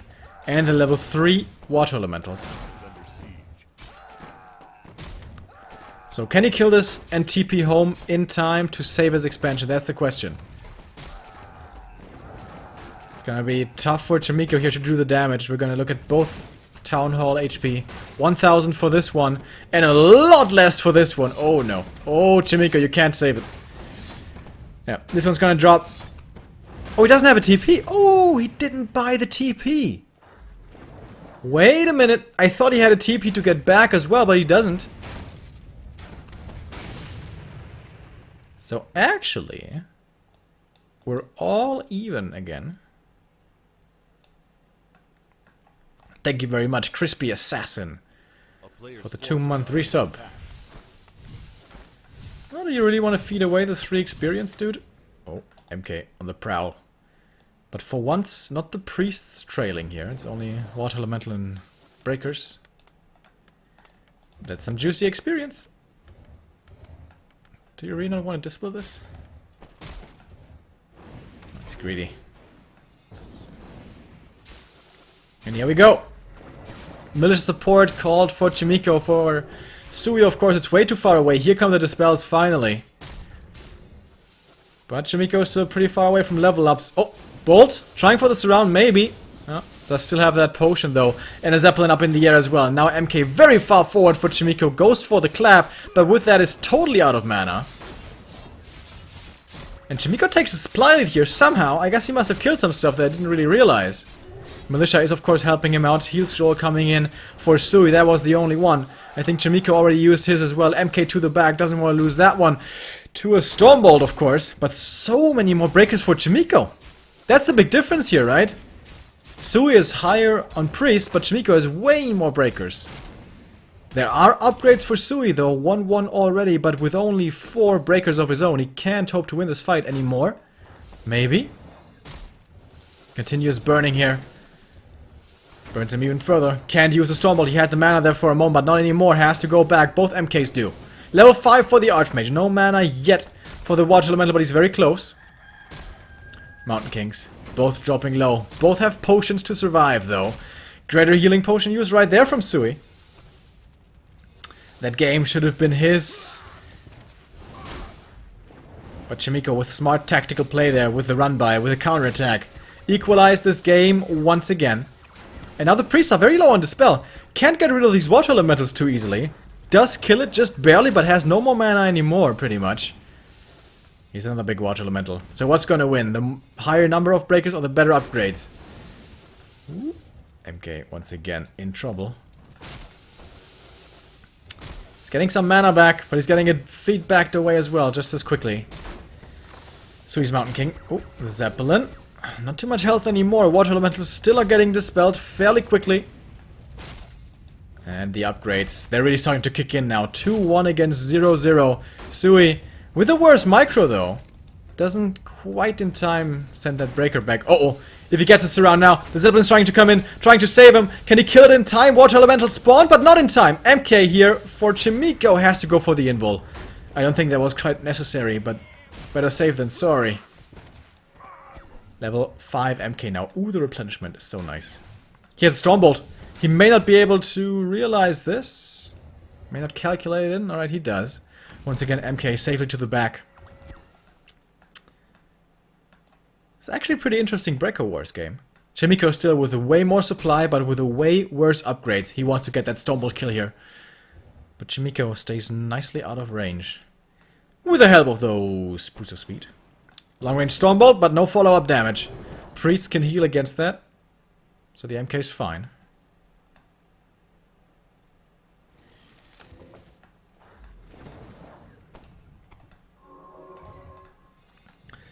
Regen scroll here. Quite a bit of it is getting cancelled. And of course the big advantage now, along with the supply numbers, is that level 3 MK. Here comes a Stormbolt. Quite a bit of damage to his counterpart. Suey's Mountain King dropping lower, still has one, almost 2 Stormbolts available. Water Elemental still getting dispelled pretty quickly here. Archmage, what is he doing? Very far forward. Water Elemental spawn again. There's one more Stormbolt.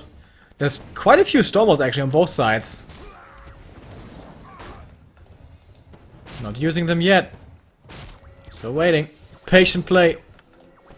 2-2 upgrades against 0-0. There should be no way that Jimiko can win this. But he's staying in this. But now, oh man, so many of his priests out of position. 2 picked off immediately. One time you mess up your formation, then it's over. But now the MK in trouble. He's surrounded. He went for the Hail Mary Bolt surround play. There is a healing potion, but only one. But he can go for a TP. Does he have the money? He doesn't!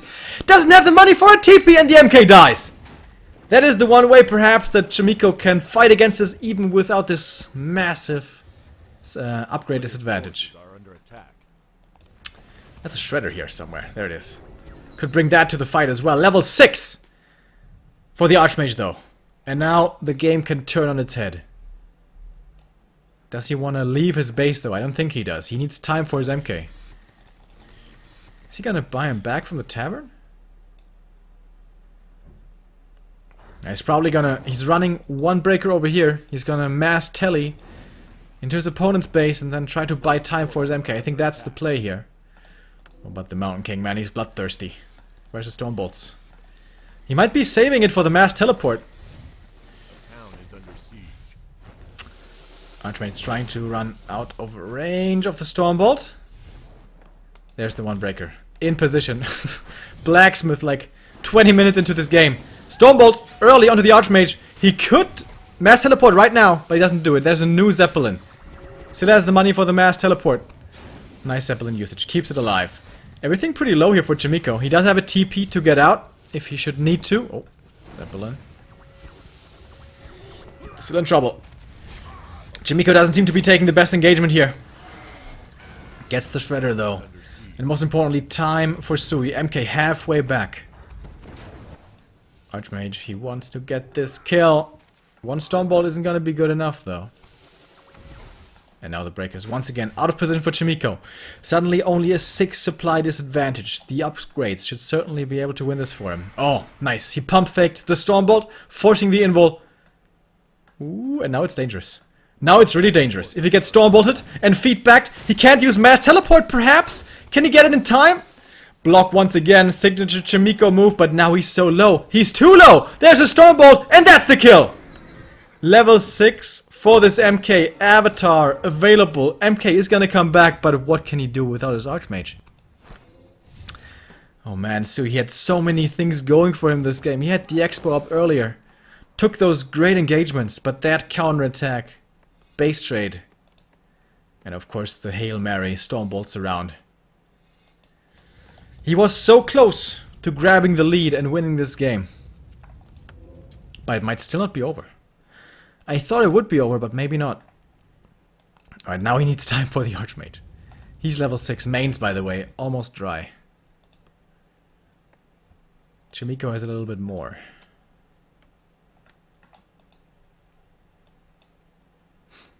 But now, killing the altar could be the objective. Of course, it's gonna take a while for the AM to get back. He can still go for the Tavern Revive, but that's expensive. Expensive as all hell. Especially now that he's no more income. Oh, he can't! He can't! He only has 100 gold banked up. So he can't go for the Tavern. Has to buy time now for his altar. His MK has to do all the heavy lifting. Gonna get one kill here. But how can he do this? Hope to do this against 2 heroes with only 1. The upgrades, I guess. That has to be the answer. And Jimiko's committing. He's all in committing for this altar and it's gonna work. There's no repair. Gonna get in time. And the Avatar from the Mountain King. Man, I haven't seen that in forever. What a boss. Plus 20 damage. Magic immune. 1600 HP. And he's owning this fight now. Nice block again with a breaker. Invul here to survive for a little bit longer. He can't even get feedback now. How nice is this? How nice is this? And now, Stormbolt, big damage, right clicks. Might not be good enough. Not quite 15 HP. Pretty high HP regen here. With 41 strength. Looking for the kill. This will certainly finish this game. I mean, it's probably over anyways. But it's nighttime, you can't see him. MK gets away. Just barely. But there's no Archmage this game. Well, I guess he could possibly make an altar. And then revive him again, but I don't think Jimiko's gonna give him that time. Jimiko still has some gold to use. Invul's probably the most important. Clarities maybe. He has one invul here. Oh, red camp, really. It's gonna take a long time to kill. Time that Jimiko's gonna use to take out these long distance mining peasants. Easy kills. Oh, Jimiko has the money actually for a town hall. There we go. This seems to be an unlosable position now for the Korean. But Suey, he's still giving it his best. Town is under siege. He played a really good game this game. Just a few wiser decisions, maybe. Could have won this. By a TP, most importantly.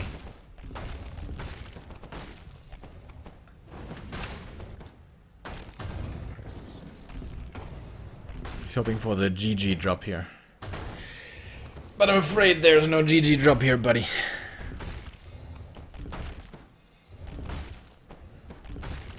Like even, A town I don't know, is under siege. a Doom Guard or whatever wouldn't save him here. Cloak of Flames looks cool. The most aesthetically pleasing item in the game, I guess, but useless against breakers.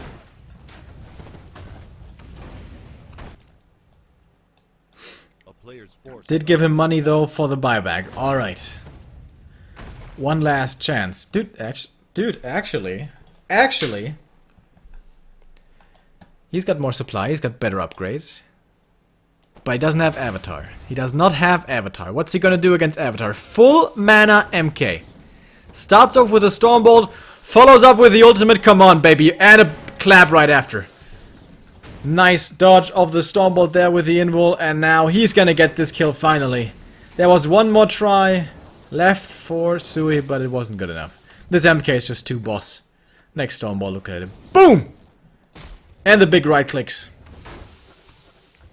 And of course he finishes it with a block. Jimiko takes the 1-0 lead.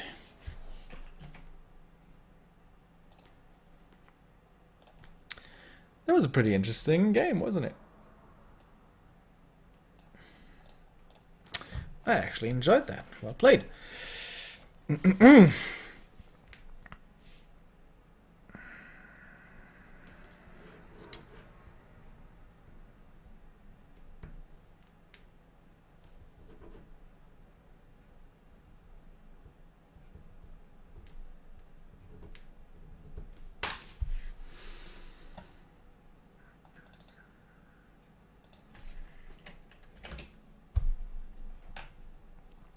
Who won between LawLiet and Foggy? It was 1-1.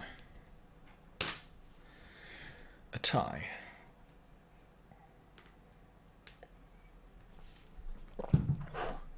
Guys, it's so warm in here. Whew. It's days like these when I always envy the Americans for their air conditioning.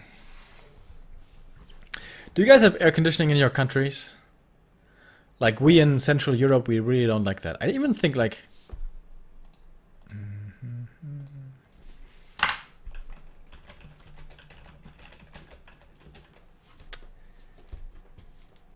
What do I think? Yeah. I used to go onto holidays, onto vacation with, you know, relatives of mine. And they had family in Greece. And, you know, we went there a whole bunch of times. I think I've been to Greece like 7 times. And even there, there's no fucking air conditioning anywhere. And summer in Greece is like 40 degrees. That was rough, man. In China, everything has air conditioning. That's really good.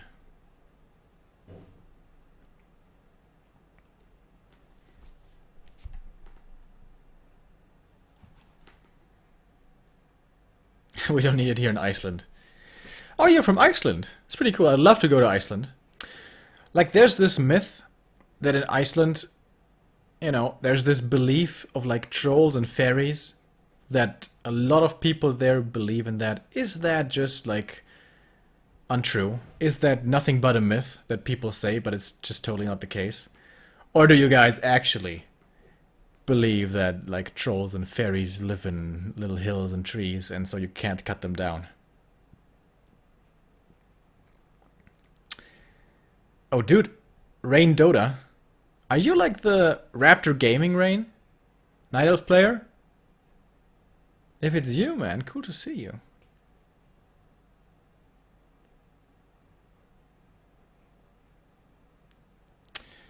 You have air conditioning everywhere?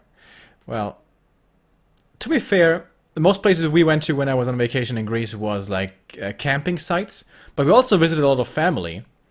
In Thessaloniki, in Athens, in little shitty villages. And there was no air conditioning anywhere back then.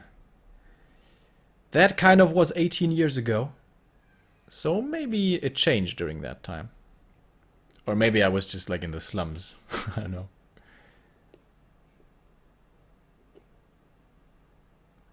AC is a climate destroyer. Well, that's kind of true. But I don't care, dude. It's just way too fucking hot. So is eating meat, by the way, is also a climate destroyer. Produces way too much CO2. But we just, you know, we love meat. So, you know, we're not that selfless. And it is the Rain from Raptor Gaming back then. Dude, that's really cool. How's your Dota career going? As well as Chechi's?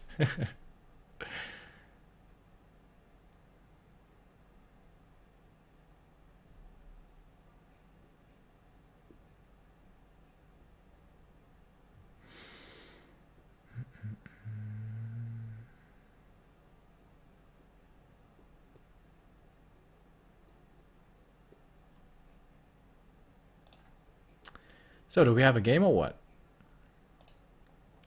By the way, I was just informed that, of course, it takes 6 wins here to win the clan war. And once one team has 6 wins, that actually will end the clan war. We're not going to play out the rest. Which I thought was going to be the case, but apparently not. Oh, shit. Alright, guys, I'm sorry. I may have missed a little bit of the game. I was busy talking about air conditioning. A player's forces are under attack.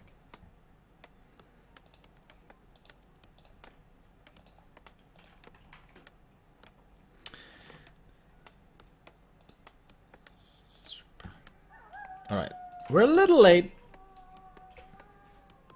but not too late. Still on tier 1. Archmage is still creeping, still looking for that level 3. Differing creep routes though. Suey here going for the merchant. I feel like the merchant on TR is kind of a noob trap. Because, you know, I want to get that ward, dude, I want to get that ward. And oftentimes other things won't be considered. Like, for example, normally a drop here on the back of the turtle is way more impactful, especially if it's a greater mana, than anything here, if there's going to be one big engagement. And the higher you go in high-level competition, the more important single engagements are. Is that true? Maybe not. On lower level play, every single engagement is very important as well. But I think you guys get what I'm saying, right? For example, I've played so many games against Orc on TR where they go for both wards and then they're all happy about their vision. And then they let me creep to level 4-3. And I have all the consumables. And I kill him with a Scroll of the Beast and stuff, you know. So, anyways, militia harass here on both sides. Super greedy play by Suey. Not even a single arcane. Actually, I guess there was. But not anymore. Well, we're gonna count the corpses later, guys. It's gonna be fun. Oh, he's going for the altar. That's pretty interesting. That would mean no second hero.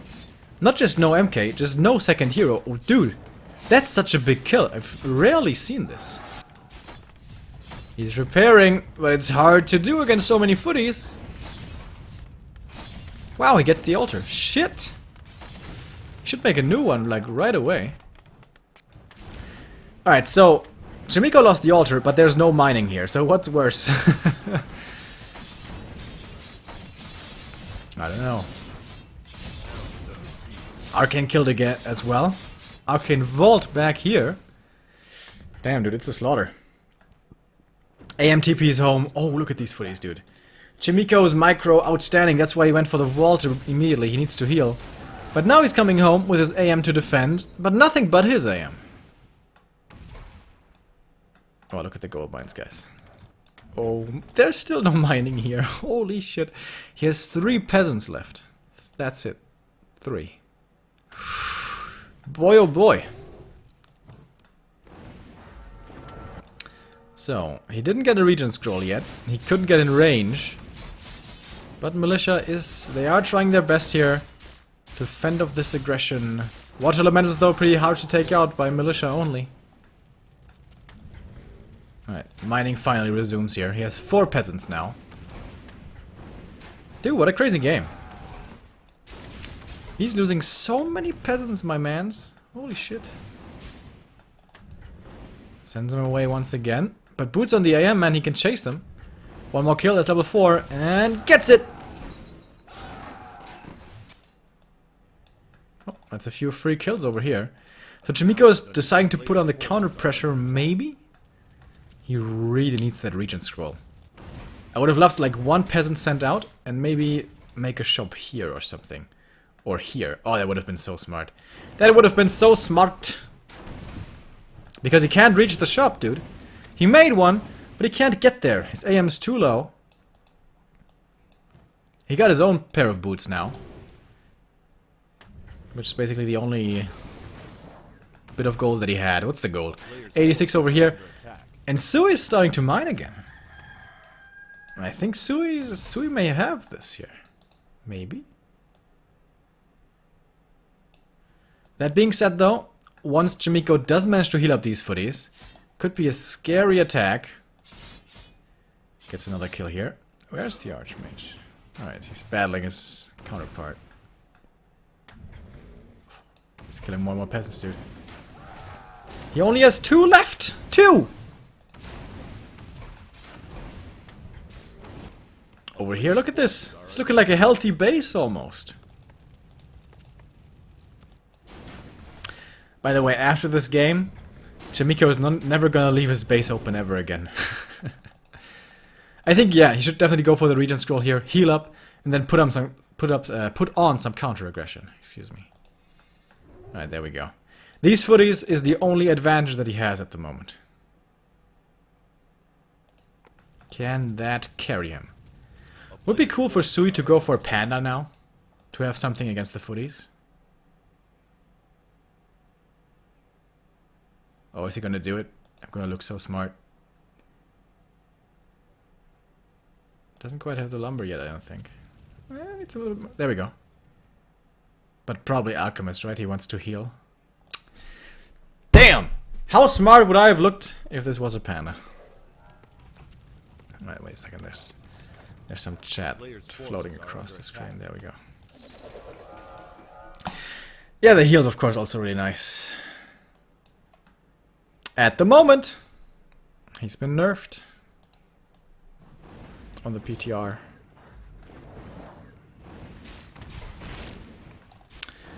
There's a lot of footies though. This is 7 footmen. If they had defend now, this would be even sicker. Doesn't have that though. Footman frenzy here in the middle of Turtle Rock. We have some economy here again as well, but still no altar. Still no tier 2 buildings. Still no lumber income. I guess we don't have tier 2 buildings here either. What a weird game.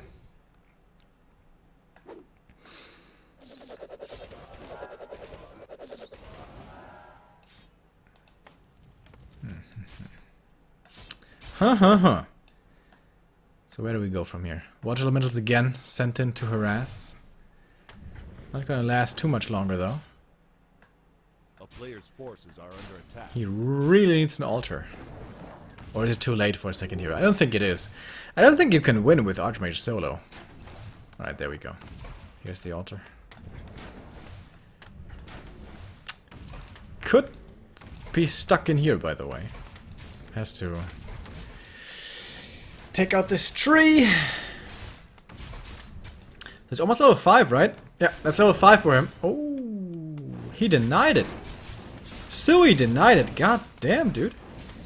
He's playing really well. Nobody knew who this guy was, but there was a good reason why he's playing here. He's playing this really well. Like, he had the lead on the first map. He certainly has the lead now. Is he gonna throw it away again, though? That's the question. 2 more footies die. That's the level up, though, right? Yeah, there we go. Level 5 now, finally. It's gonna be big boy Torrens. Mountain King second. Alright, guys, what do you think? Is he gonna pop in here? I'm pretty sure. I'm pretty sure. €5 bet right now. He's gonna pop in here. Alright, Archmage still has to be very careful here. Every fireball hurts. Good thing he already has a shop at the back though, so he's gonna be kind of safe. Still the dance of water elementals here between the two. But this is big boy water elemental.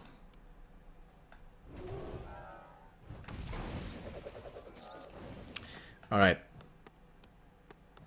So first we have to look at the Archmage though. Oh my god, he's so low. I want to see it. Where did he put the rally? Where did he put the rally? Ah, okay. He put the rally correctly. Well done. Well done, Jimiko. I thought he was going to forget about this in this hectic game. But he didn't.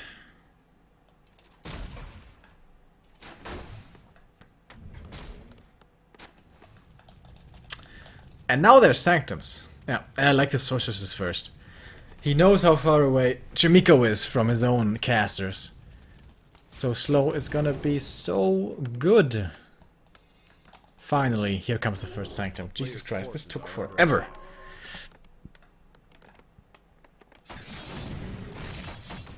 He's gonna get closer to his own level 5 now. Level 2 Alchemist. What are your skill with Alchemist? Early against footies, of course. Acid Bomb is gonna be amazing. Ooh, so is this one. Greater mana. But against breakers, of course, utterly useless. Oh, MK gets slowed. Can he run him down?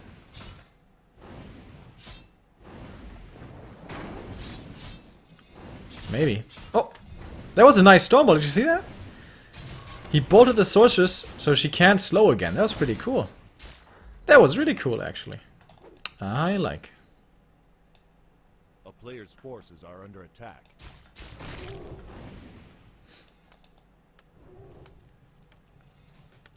Level 5 AM with lots of mana. Wants to do a bit of damage here himself. Certainly gonna get this one peasant. No shop means no breakers. But now level 5 for Suey as well. Solo creeping the Alk. Getting closer to 3. I think it should just be attacking right now, right? But this is a nice play by Jimiko. Trying to buy time for his own infrastructure to come up, for his own casters and breakers and stuff. This is a good play, I like that. And when you're not playing against an MK, then you're always way more... You can be way more liberal with your movement. As you only need the staff to come back. Oh, but the MK here. Caught on the wrong side of the fence again. Slow from the Sork. Suey a little too slow here. With the slow. And here we go. AM, is he forced to come back or can he still harass over here? Seems like the peasants have repelled the water elemental aggression. Buying something from the shop here. With a few resources that he has. And staffing in. Oh, total retraining! Oh, that's really cool! Blizzard! That's pretty nice. He's still gonna lose that Sanctum though. So he had to cancel Adept training here for a little bit. That's a lot of damage, my goodness. Where's the heal spray? He has level 1 heal spray? Really? I mean, it doesn't scale amazingly, but it still scales okay. Alright.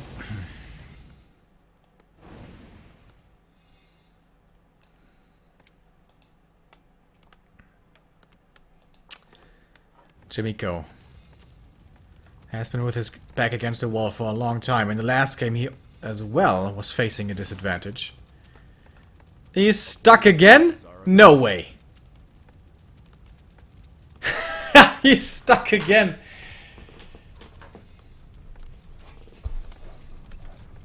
You have to cut down this tree, dude. This one right here. He has a telly staff, I guess. Maybe he's gonna wait for that one. More creeping here for Suey. With the Archmage. That's a big no-no. Taking experience away from his alchemist. Tome of retraining for him as well. So now he's gonna lay siege to his opponent with the ice shards. There it is. Blizzard to get out. Telestaff to get out. This is a very small army by Jimiko. Can he still somehow hold here? It's gonna be difficult. Breaker's now coming in as well. Where's the Blizzard gonna fly? So far both mages are holding on to their spells. There's the first one. Kiting away from it, but that's time that Jimiko buys. Time for more casters. He has a second Sanctum again. Priests, all priests. No breakers at the moment. Alchemist here. Lots of HP on him. One single Stormbolt level 1 won't send him running.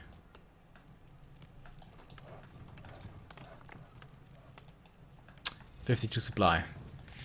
Against 42. Oh, slow on the AM. He can steal it though. With a spell steal.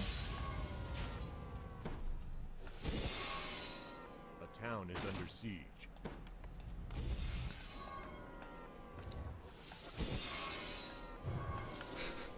It's going back and forth here, the slow.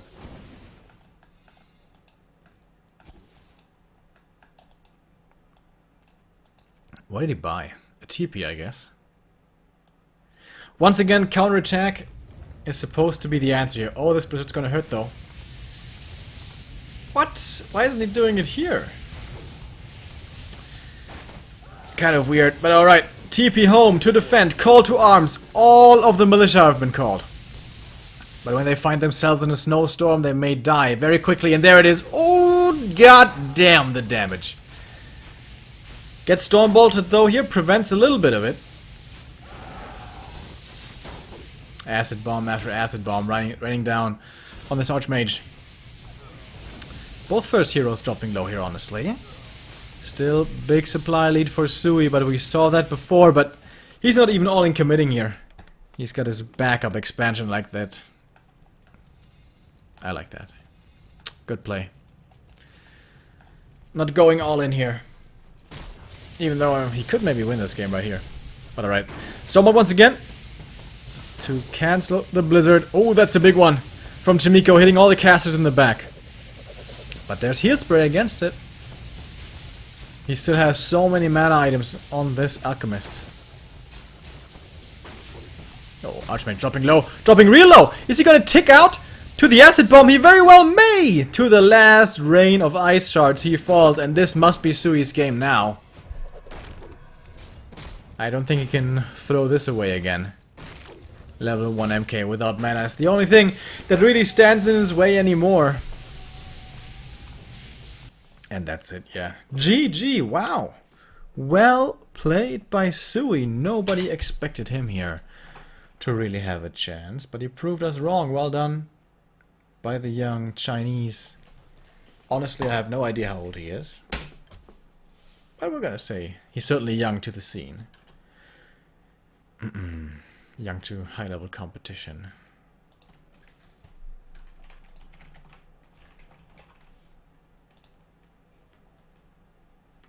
So, where does that leave us with?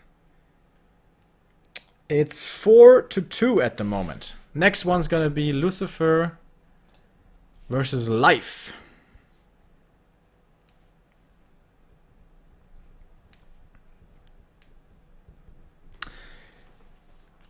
If Team Go gets 2 points here, that's the win for Team Go. So if Life wins 2-0, that's their victory. Lucifer needs 1 map win here to keep his team in the running. It is a 2-point lead for Team A1.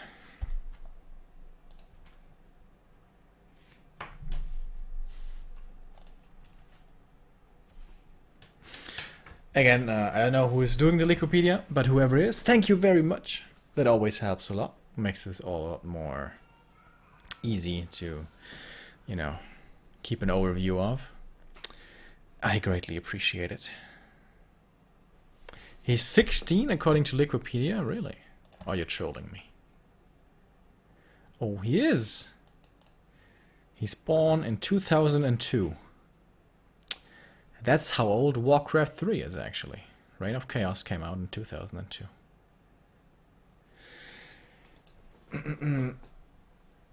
One win is 1 point. Yes, correct.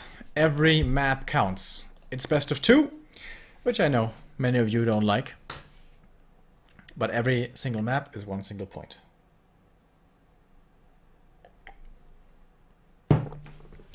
Kind of crazy, right? How 16-year-olds, at least a few, still get into Warcraft 3. Not into Dota or League or Fortnite or whatever. By the way, I haven't tried any of those Battle Royale games. PUBG or H1Z1 or Fortnite or whatever. I haven't played any of them. Some people are telling me that I'm kind of missing out, that they're fun. Others tell me that they're really boring and like always the same. And honestly, I don't feel very inspired. But maybe I am missing out. Seems like it's very popular with the kids, ain't it?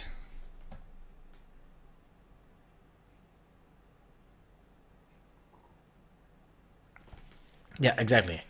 What Demon's saying is correct. If Life wins 2-0, then we have the win for Team Go. And if Lucifer takes one map or takes both maps, we're going to the 2v2. Which one would you play, PUBG or Fortnite? Pfft. I don't know. Probably Fortnite, since it has the bigger community.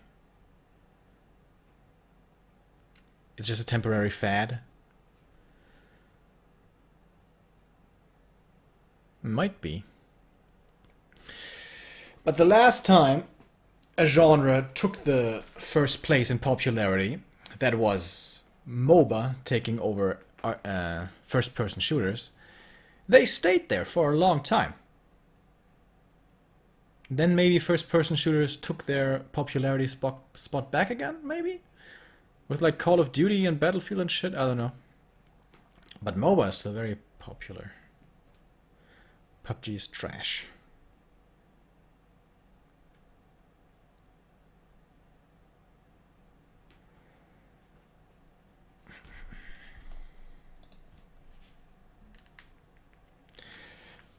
Yeah, I'm not just talking about Counter-Strike for FPSs. Yeah, Counter-Strike is kind of like the seniority game, you know? Seems like most people who play that are old. But the young kids who play like Halo and... Is there even a new Halo? But they play Call of Duty and Halo and shit. FPS is still very popular.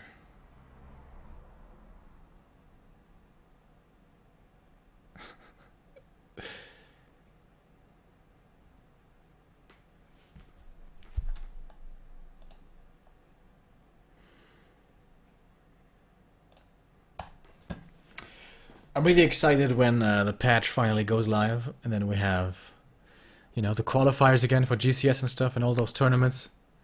I wonder what people are gonna play, man. It's gonna be really interesting.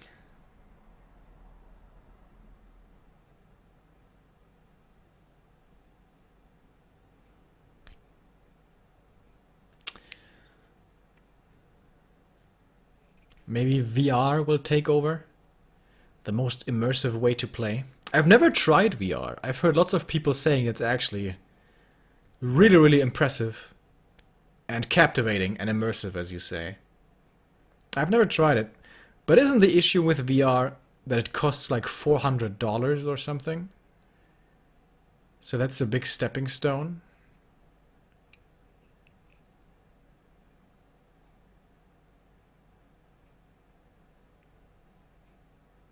Big hurdle, I guess I should say.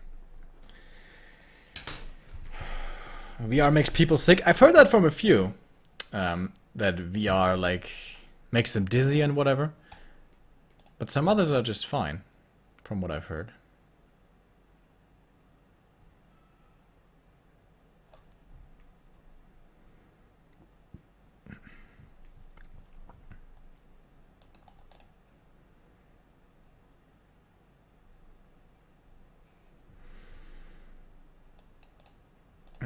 What's your new job? I quit at the cinema and now I'm a bartender. at a local bar restaurant here. It's a little bit more money hourly, and it's a lot of tips, which is really nice.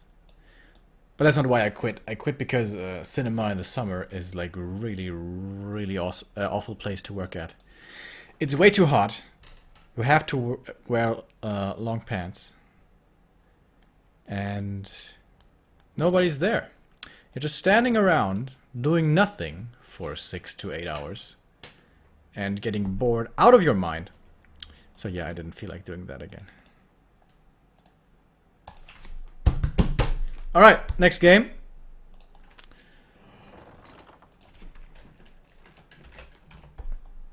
LawLiet versus Lucifer.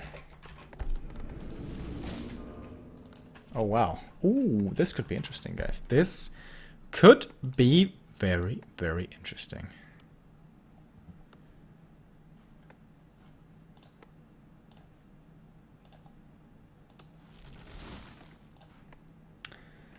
Shit. So here we go. LawLiet versus Lucifer. This could be our last match. If LawLiet wins both maps here, takes 2 points for his team, that will be 6 points then for Team Go, and that is the required amount of points that you need to win the clan war. So it is in his hands now to make this a shorter clan war. As in, up to Lucifer to extend this to the 2v2 as well. If we don't find a decision here in this best of 2, we will move on to the 2v2 to decide it all. And the reason I said, well, this could be interesting, is because we're in Secret Valley.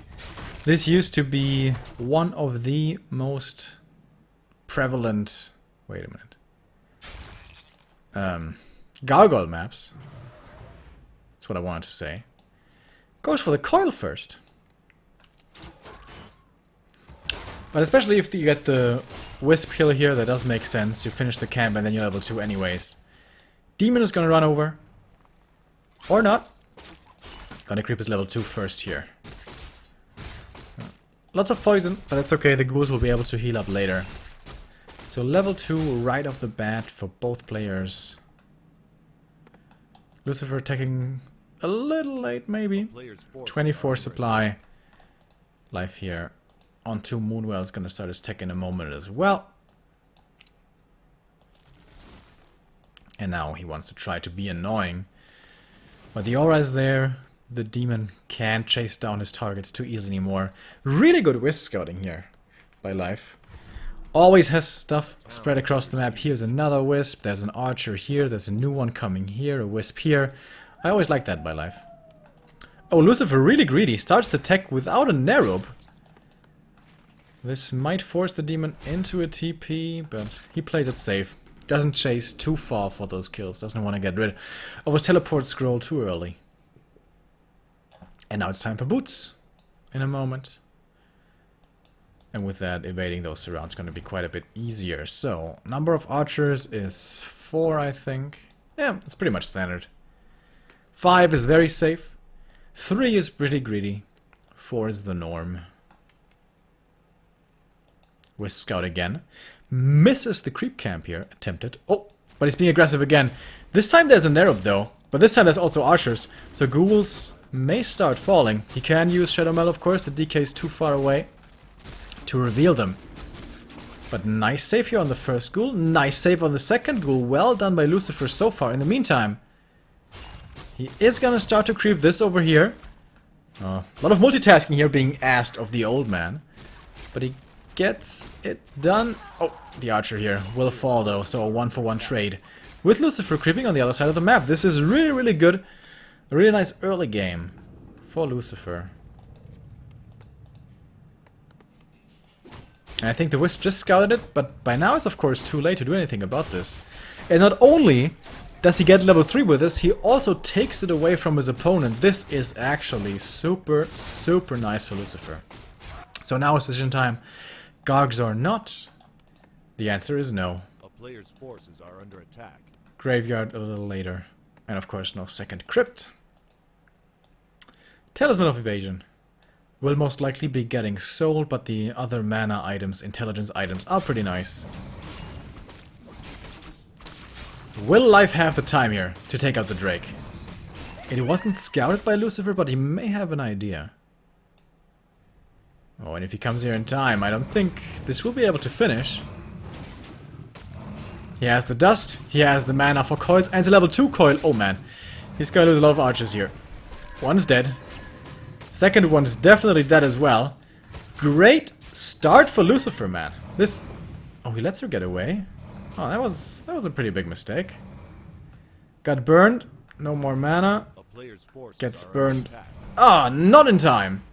So he does get the second archer. Nice block there to keep the demon away from the burn as best as he could. Damn, Lucifer. Playing this really well so far. Wakes up the creeps. But the ensnare here will only find the skeleton. The Naga. Gets another ghoul. But when you play Naga, you want to get more than just two ghoul kills. He found one very, very early. And now he found another. A player's forces are under attack. Expansion here very early. That is super greedy, dude. Ooh, man. Like, he lost 2 archers. He's behind in experience. He's still expanding. If Lucifer attacks him with a tier 3 timing, this game could be over very quickly.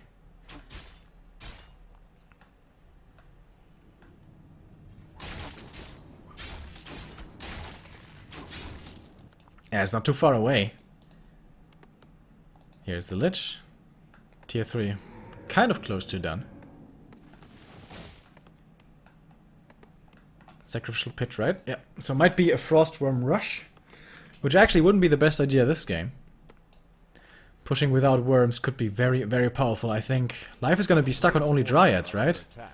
Still only tier 2. I think it's too late to tech to tier 3 now. Loses another archer, dude. And almost gets surrounded.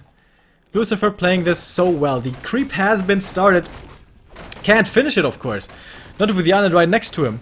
Wants to get the big one at least. Oh, but the DK. Has mana for a coil in 1 second. Doesn't get the creep. May get the Naga.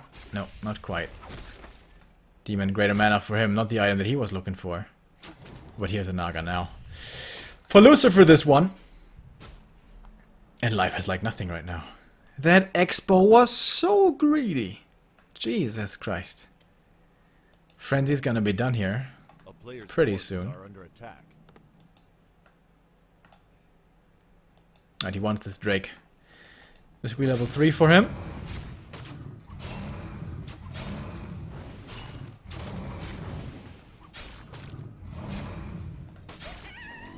There it is. But the thing is, Lucifer hasn't scouted this yet. There's an AP coming up in the back. I don't think he scouted it, at least. I didn't see it. No orb yet, he's gonna need that. Scroll the Beast can actually be really good for the ghouls. Dryads don't have enough mana to dispel all of this. Good mana burn usage. Keeps the undead heroes low. Naga gets level 2 at least. Only the Lion Horn, though. Yeah, and he's staying on Dryads. No tier 3 tech, just mass Dryads. But there's no Boneyard. Ghoul brings the Orb of Corruption. Do we have any big level ups here? Not really. Naga solo creeping. This one. No level 3 for her either, though. Good usage of these fountains here. Life not having Reju, obviously, is healing with them pretty nicely. Lucifer's just running into the main. He just doesn't know about this expansion. Just didn't scout it. Alright, with now seeing tier 2 only, he must know. Life seems to be counterattacking. Attacking with Dryads into an undead base is very difficult. First Moonwell's gone. He's supply stuck. 1000 gold. No shop for Life. That certainly looks like a mistake. He's trying to force him back. Who's going to be forced back sooner? Frenzy Ghouls have a lot of damage, so the first lore is gone. He's setting up new buildings down here. And he's killing Acolytes. It's of course going to be very expensive here for Lucifer. Life's goal, obviously, is to buy time. And Lucifer must realize this. Must now know that there's an expansion somewhere. Well, here, obviously. 3 acolytes dead. But there's a spirit tower now. So these dryads are officially in danger. 1 dies. Everything's dropping low. Scroll the beast, he's going for the tree. Is life just gonna let this go? Repair is, I think, too late. This tree is gone. Life is down to 1 base. And now Lucifer can just TP. Yeah, there we go. Life has to respond with his own TP. Yes, Life did do considerable damage here. But I don't think it was good enough. Did he make... Oh, he didn't make any new lures. So it only has the 1.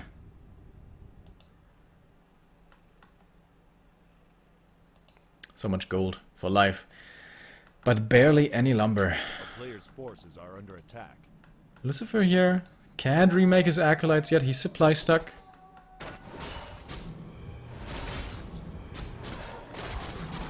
Is there a new tree coming? No.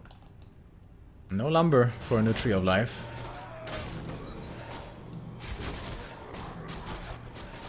And once again, life going into the main. 6 dryads, 2 heroes. That's all he has.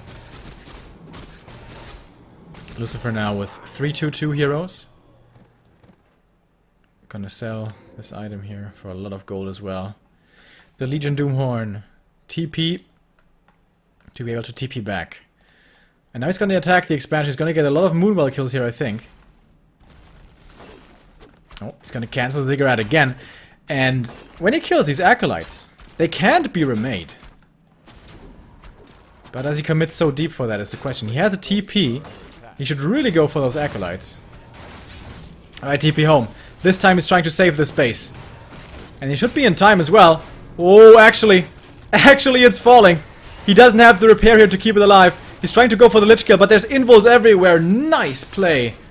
Surgical strike by Lucifer kills the expansion. There's a new one over here, though.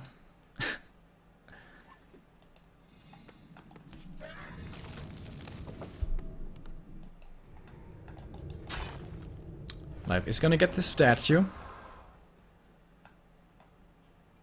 What a weird game.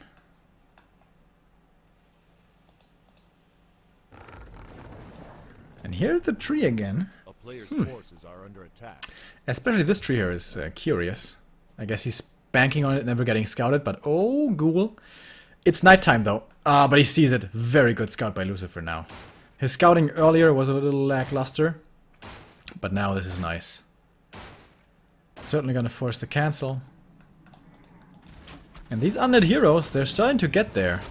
Level 4 DK, double level 3 for the other ones, right around the corner. Oh, but the ghouls get intercepted. Really nice play. 3 poisons onto the ghouls.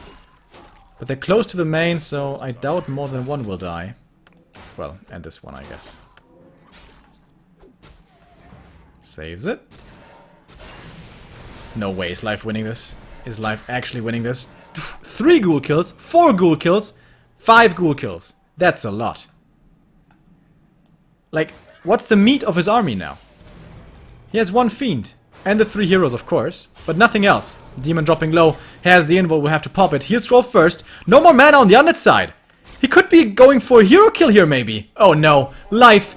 He loses all of his income into winning the game.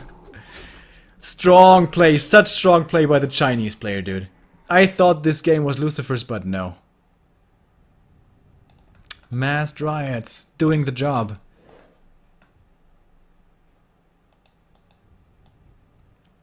Life in a position where nothing was supposed to be possible anymore. He finds the one way.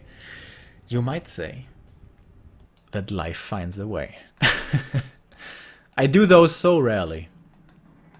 You have to forgive me for that one.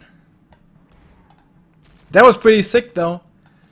Life, dude, playing this so well. And now, with the map control that he has, should easily be able to expand in his main again. Or, you know, set up the main tree again. Trying for the altar kill. I don't know if that's gonna work. But of course, if Acolytes should come out, he can just snipe them pretty easily with a double slow. DK almost finds himself in a surround, getting blocked now by his own Acolytes. That's not good, but he's next to his shop. There will be a healing potion. Dude, he's blocking himself so much. But now the heal potion's on cooldown. Oh no, Lucifer, what did you do? Oh my god, he gets away. On 20 HP, that was almost a catastrophic fail. Was it a bait, perhaps? I don't think so. So, that cost like 5 Dryads. That certainly wasn't worth it. But he has double income. Oh, the Naga in trouble. She's dead! Is this game turning around again? It very well may. The demon doesn't have invul. He might get slowed. He might get novad. He may very well die here. Gets away. Jesus Christ. What is this game? He's mining here now. That's the level up for Lich and Naga. Dryads are kind of like hunts to a lesser extent though. In the sense that they're really shit against good heroes. When you have high level heroes with a lot of armor and HP and regen from statues most importantly. Dryads do very little. Alright! Well, that's a bit of an anticlimactic ending. I think if Life had just, you know, set on his 2 bases, mass Dryads, maybe he can even tech tier 3 with that. But he really, yeah, kind of threw that away then. But that makes it so that we have 2v2s today as well. This clan war will not be decided with the 1v1s only. Because now Lucifer got the 3rd point for his team. That means even if Life wins the next one, this would make it only 5 for team... Wait a minute. For team Go.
I'm trying to understand the rules right now, guys. Give me a moment.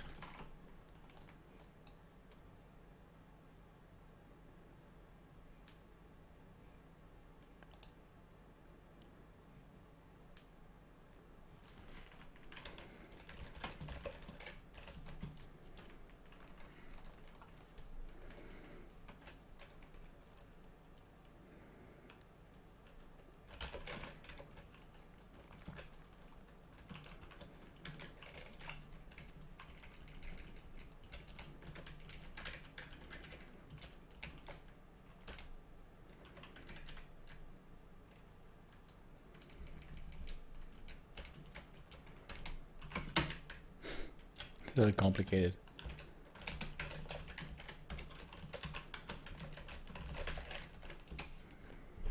All right.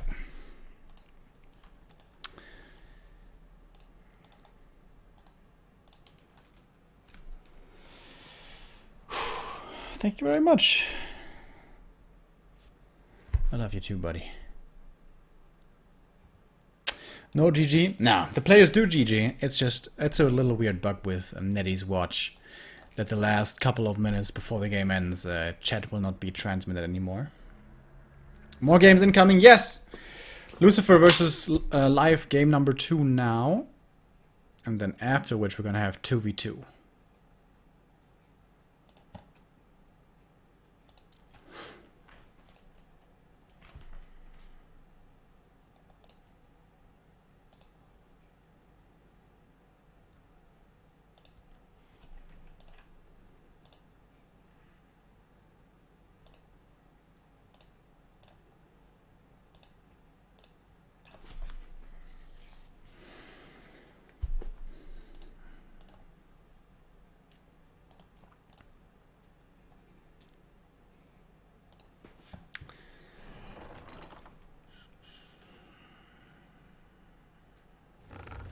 Oh my god, what is this map? I'm not even 100% sure what this one's called, dude. I know I've seen it in the past. Alright, we're in for a ride, ladies and gentlemen. Alright, so I'm like 85% certain what this map is, but not 100%. So, what do you think? What do you guys think this map is called? Look at this, they have satyrs here.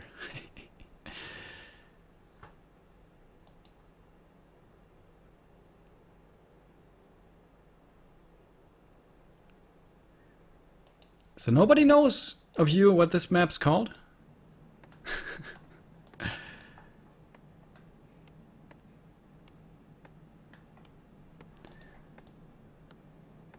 I think it's Snowflake. Wasn't it Snowflake? Or Snow Kiss? No, Snow Kiss is the Chinese caster girl. But Snowflake doesn't sound right either.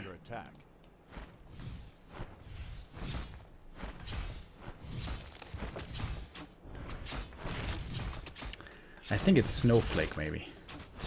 If I had to bet, I'd say it's Snowflake. Well, this is a map I haven't seen in forever.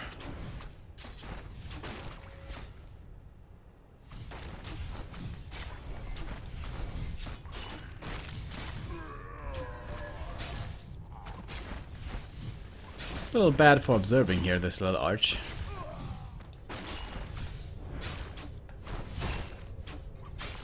Demon Hunter gets cursed, makes creeping this a little bit more difficult, but of course Ancients of War can't get cursed. Oh, the DK trying to last hit, he gets it actually.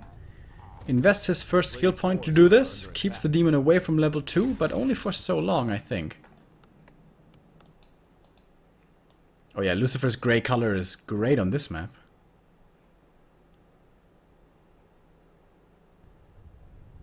I think it's Snowflake. But then again, it doesn't sound right. So, is this gonna be a standard game, or are we gonna have a weird game on a weird map? Wow, that tech is a lot faster for Lucifer here. A player's forces are under attack.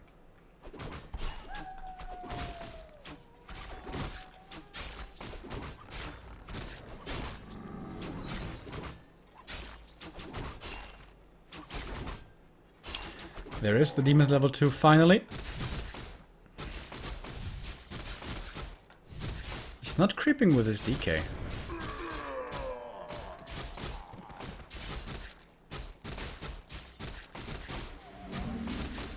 Why is he not creeping with the DK? Does he think that this guy has mana burn? Because there's some satyrs that do have mana burn. Anyways, he finishes the camp, that's level 2. Demon Hunter here keeps creeping himself. I like that. A rush level 3. As quickly as you can. Super strong. Where's the merchant? Here it is. Pretty far away from the mains. He may not have the time here to go for the boots of speed, as the ghoul gang is coming in. One archer in Shadow Meld, but there is a dust. First archer dies quickly. I think he denied her actually, which is pretty nice. One of lightning shield. Unlikely to do too much on archers only. A player's forces are under attack.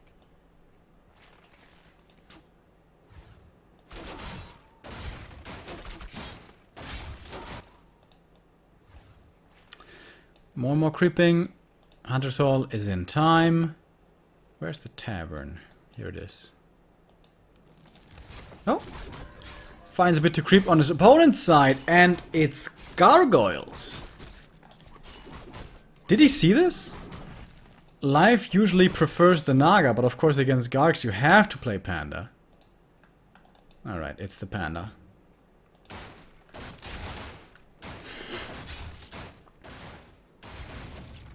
This is a very big map, but it's cool to see, man. Cool to see new maps every now and then. So he opened up the gate, and then he's running across, trying to harass as much as he can, and he should be able to kill the Ancients of Law. This is gonna make this very annoying. Very annoying for life. Oh, actually he starts creeping. I thought he was gonna go harassing. Wants to kill the Ancient of War here, and I think life is thankful for this. Because again, the lords in his main would have been vulnerable. Oh my god. Oh my Gucci. He lost one archer to creeps. That's kind of okay though. But the demon almost died. Level 6 Drake, what does he have? Player's forces are under attack.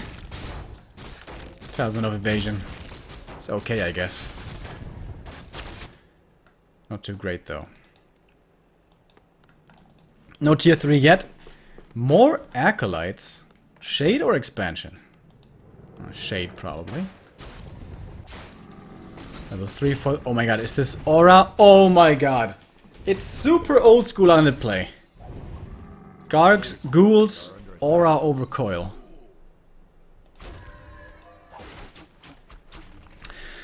Against this, you want to protect your wisps with 1 or 2 archers in the main, staffs, and Panda level 3. And if the game's going really well, you want to tech fast to get an Orb of Venom early on the demon as well. And actually, the tech has already started, and so far these Gargs have done very little. They're creeping over here. This was scouted with the wisp. Wait a minute, this guy does have mana burn. Oh, I'm sorry. I wrongly criticized Lucifer here. Why he was standing further away here earlier, you know. They do have mana burn. Creeping for the Panda here is pretty hard. He lost his Ancient of War.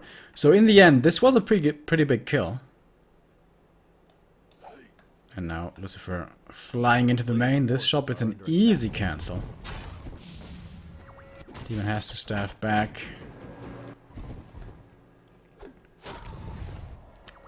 And this is very annoying.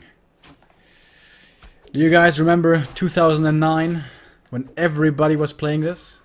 Everybody but me. I thought, nah, this is too lame. This is no fun. I'm not gonna play this.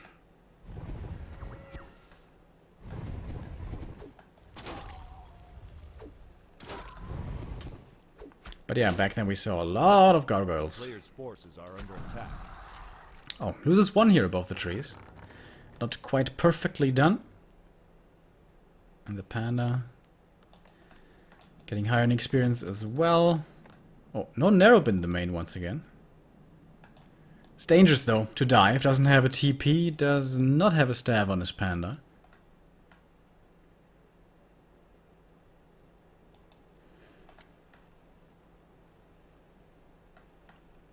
So, you definitely need level 3 Panda in the late game to win a fight. But that should be doable. Oh, can he creep this though? Didn't bring too much here into the middle. Look at how pretty this Merc camp is. Look at the flowers. Oh, nice usage of the gargoyles here. Always looking where his opponent might be. Nice creep jack here. Takes quite a bit of damage from this, but nothing dies. Slows down the creeping, kills 1 Dryad. Above the trees once again, doing it well. Flying above the trees. Back and forth. Gets another kill, had to trade it though. Against one Garg. That's level 3? No, wait. Something leveled up, right? Level 4 DK maybe? Yeah, level 4 DK. This is dangerous, dude. This panda is dropping really low. Hellstone, that's pretty good. Is he gonna be forced to use it already? No. A player's forces are under attack. Was close though. The Lich was right nearby. Just barely in time. Life makes it out. He's tier 3. He's got the orb. He's got level 3. Oh, and finds the shade with the dust as well. Very nice pickup there.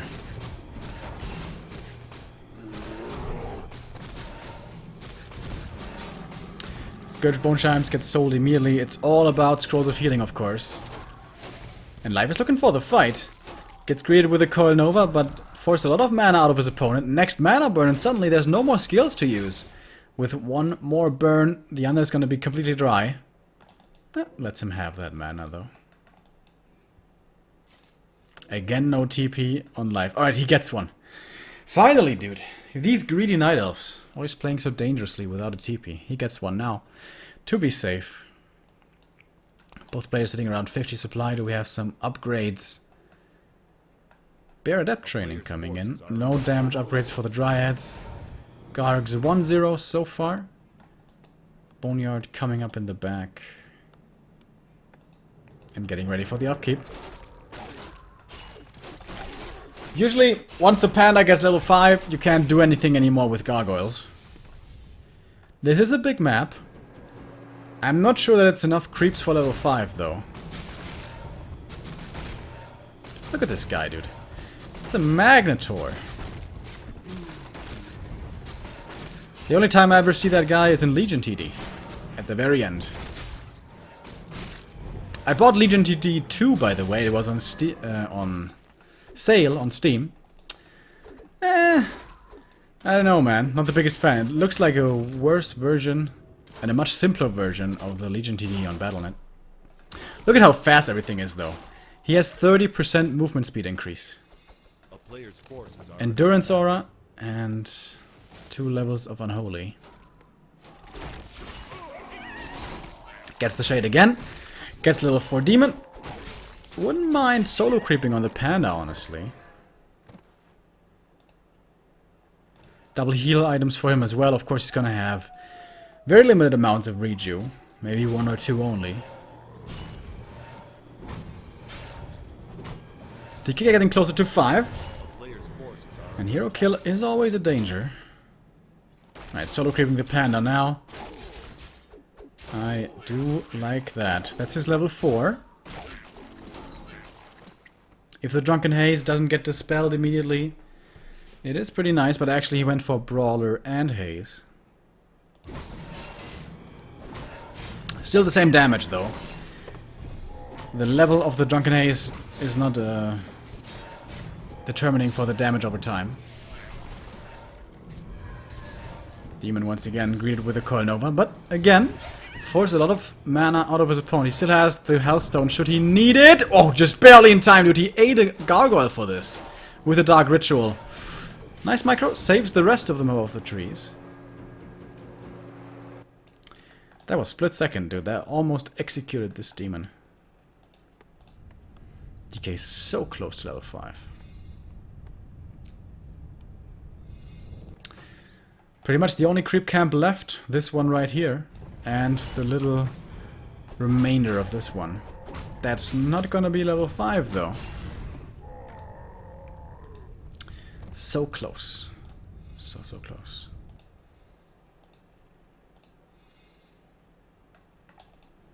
Oh, he's transitioning into hippos. Ooh, that's always dangerous. Hippos versus Gargs, that's very fragile. That's very snowbally. Like, if you don't have the necessary amount of hippos, they're just gonna get shredded immediately. Like, having 4 hippos against 8 Gargs pretty much doesn't do anything. You're gonna kill 1 and lose 4. It's a horrible trade. Whereas Dryads are always gonna do something. Alright, here we go. That's the last creeps on the map, and they're gone. Oh, Sentry's pretty nice. Hello, Shade. That's the third one to die this game. Oh, here we made in the middle. No trees anywhere. That's not the best for the gargoyles. Good micro from the Dryads as well, moving the one back really nicely. So here we go. Drunken Haze, Breath of Fire was countered by this stone form. But now that's over. The statue is gone as well, but the DK is level 5. Everything's dropping really low. He's waiting for the next combo. He has it on the Panda. Drunken Haze doesn't hit the Gargs though. Uh-oh. That's really bad. And suddenly he's cleaning up everything on the ground, but the Lich is in trouble. He might be forced to TP or something. Here comes the Worm. He's slowing him down, but the Worm is super low HP as well. Mana Potion to save that Worm. The Demon gets staffed out and saved. Archer's not so lucky. Heroes still alive. Lots of Moon Juice. The mana on the Panda, of course, the most important thing. So with the help of his Moonwells, he can hold. And now he has opened up supply as well, I suppose, for the Hippos. And that fight wasn't the greatest for life. He had one good combo, but you need more. The Demon here is still very anxious to burn. He has the Telestaff, so he'll always be able to get away. May have to use it here. It's getting kind of close. It's getting dangerously close. Oh, the coil. This could very well kill him. The staff. Ho ho. That was 1 or 2 seconds away from death. Oh boy, oh boy.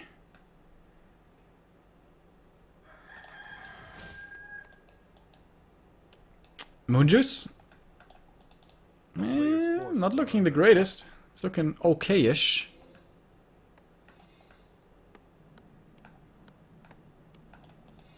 $50 supply for Lucifer. Life on 50 himself. Let's take a look at the upgrades again. Gargs 3-0. Jesus. 3-1. 4 upgrades. And I think life has none, right? 0-1 only. And no wonder he got destroyed like that.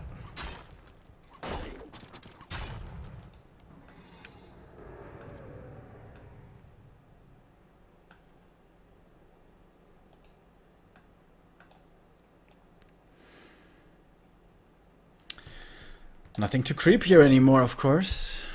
Is Lucifer really gonna get impatient and run into his opponent's main?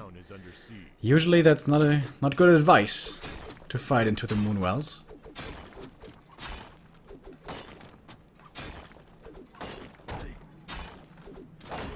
Right, here is an amazing fight position to fight for the gargoyles.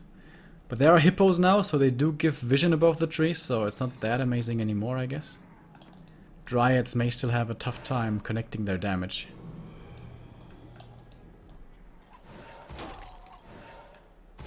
Why does he have the Cloak of Flames, by the way? Sell it, please.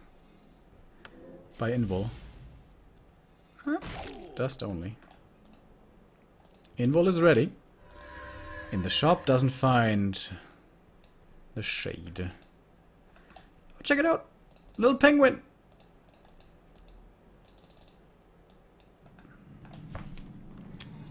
Neo's favorite animal.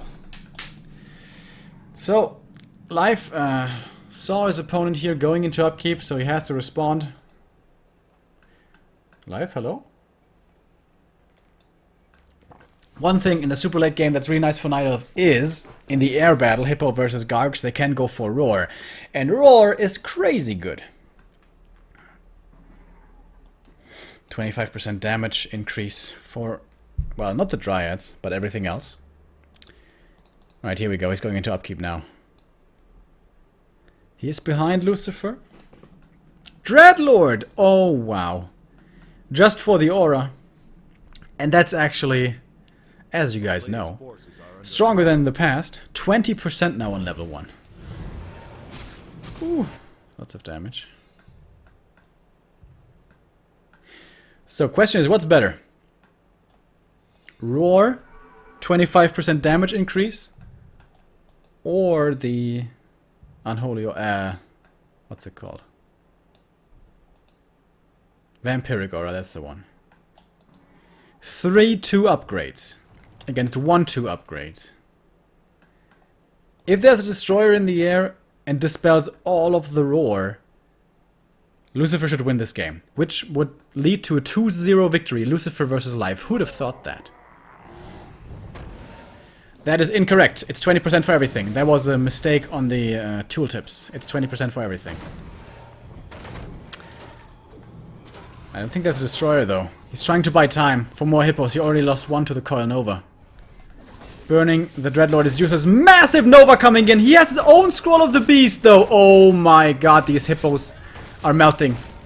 They're almost all gone. They died so fast, but there's more mana on the Panda. The demon dies!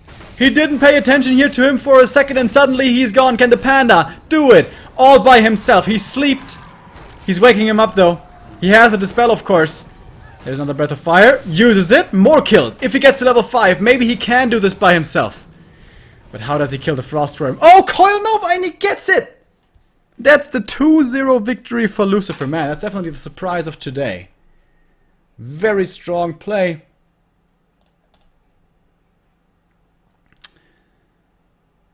Very strong play indeed. Against Life. With Gargs. Well, isn't that something?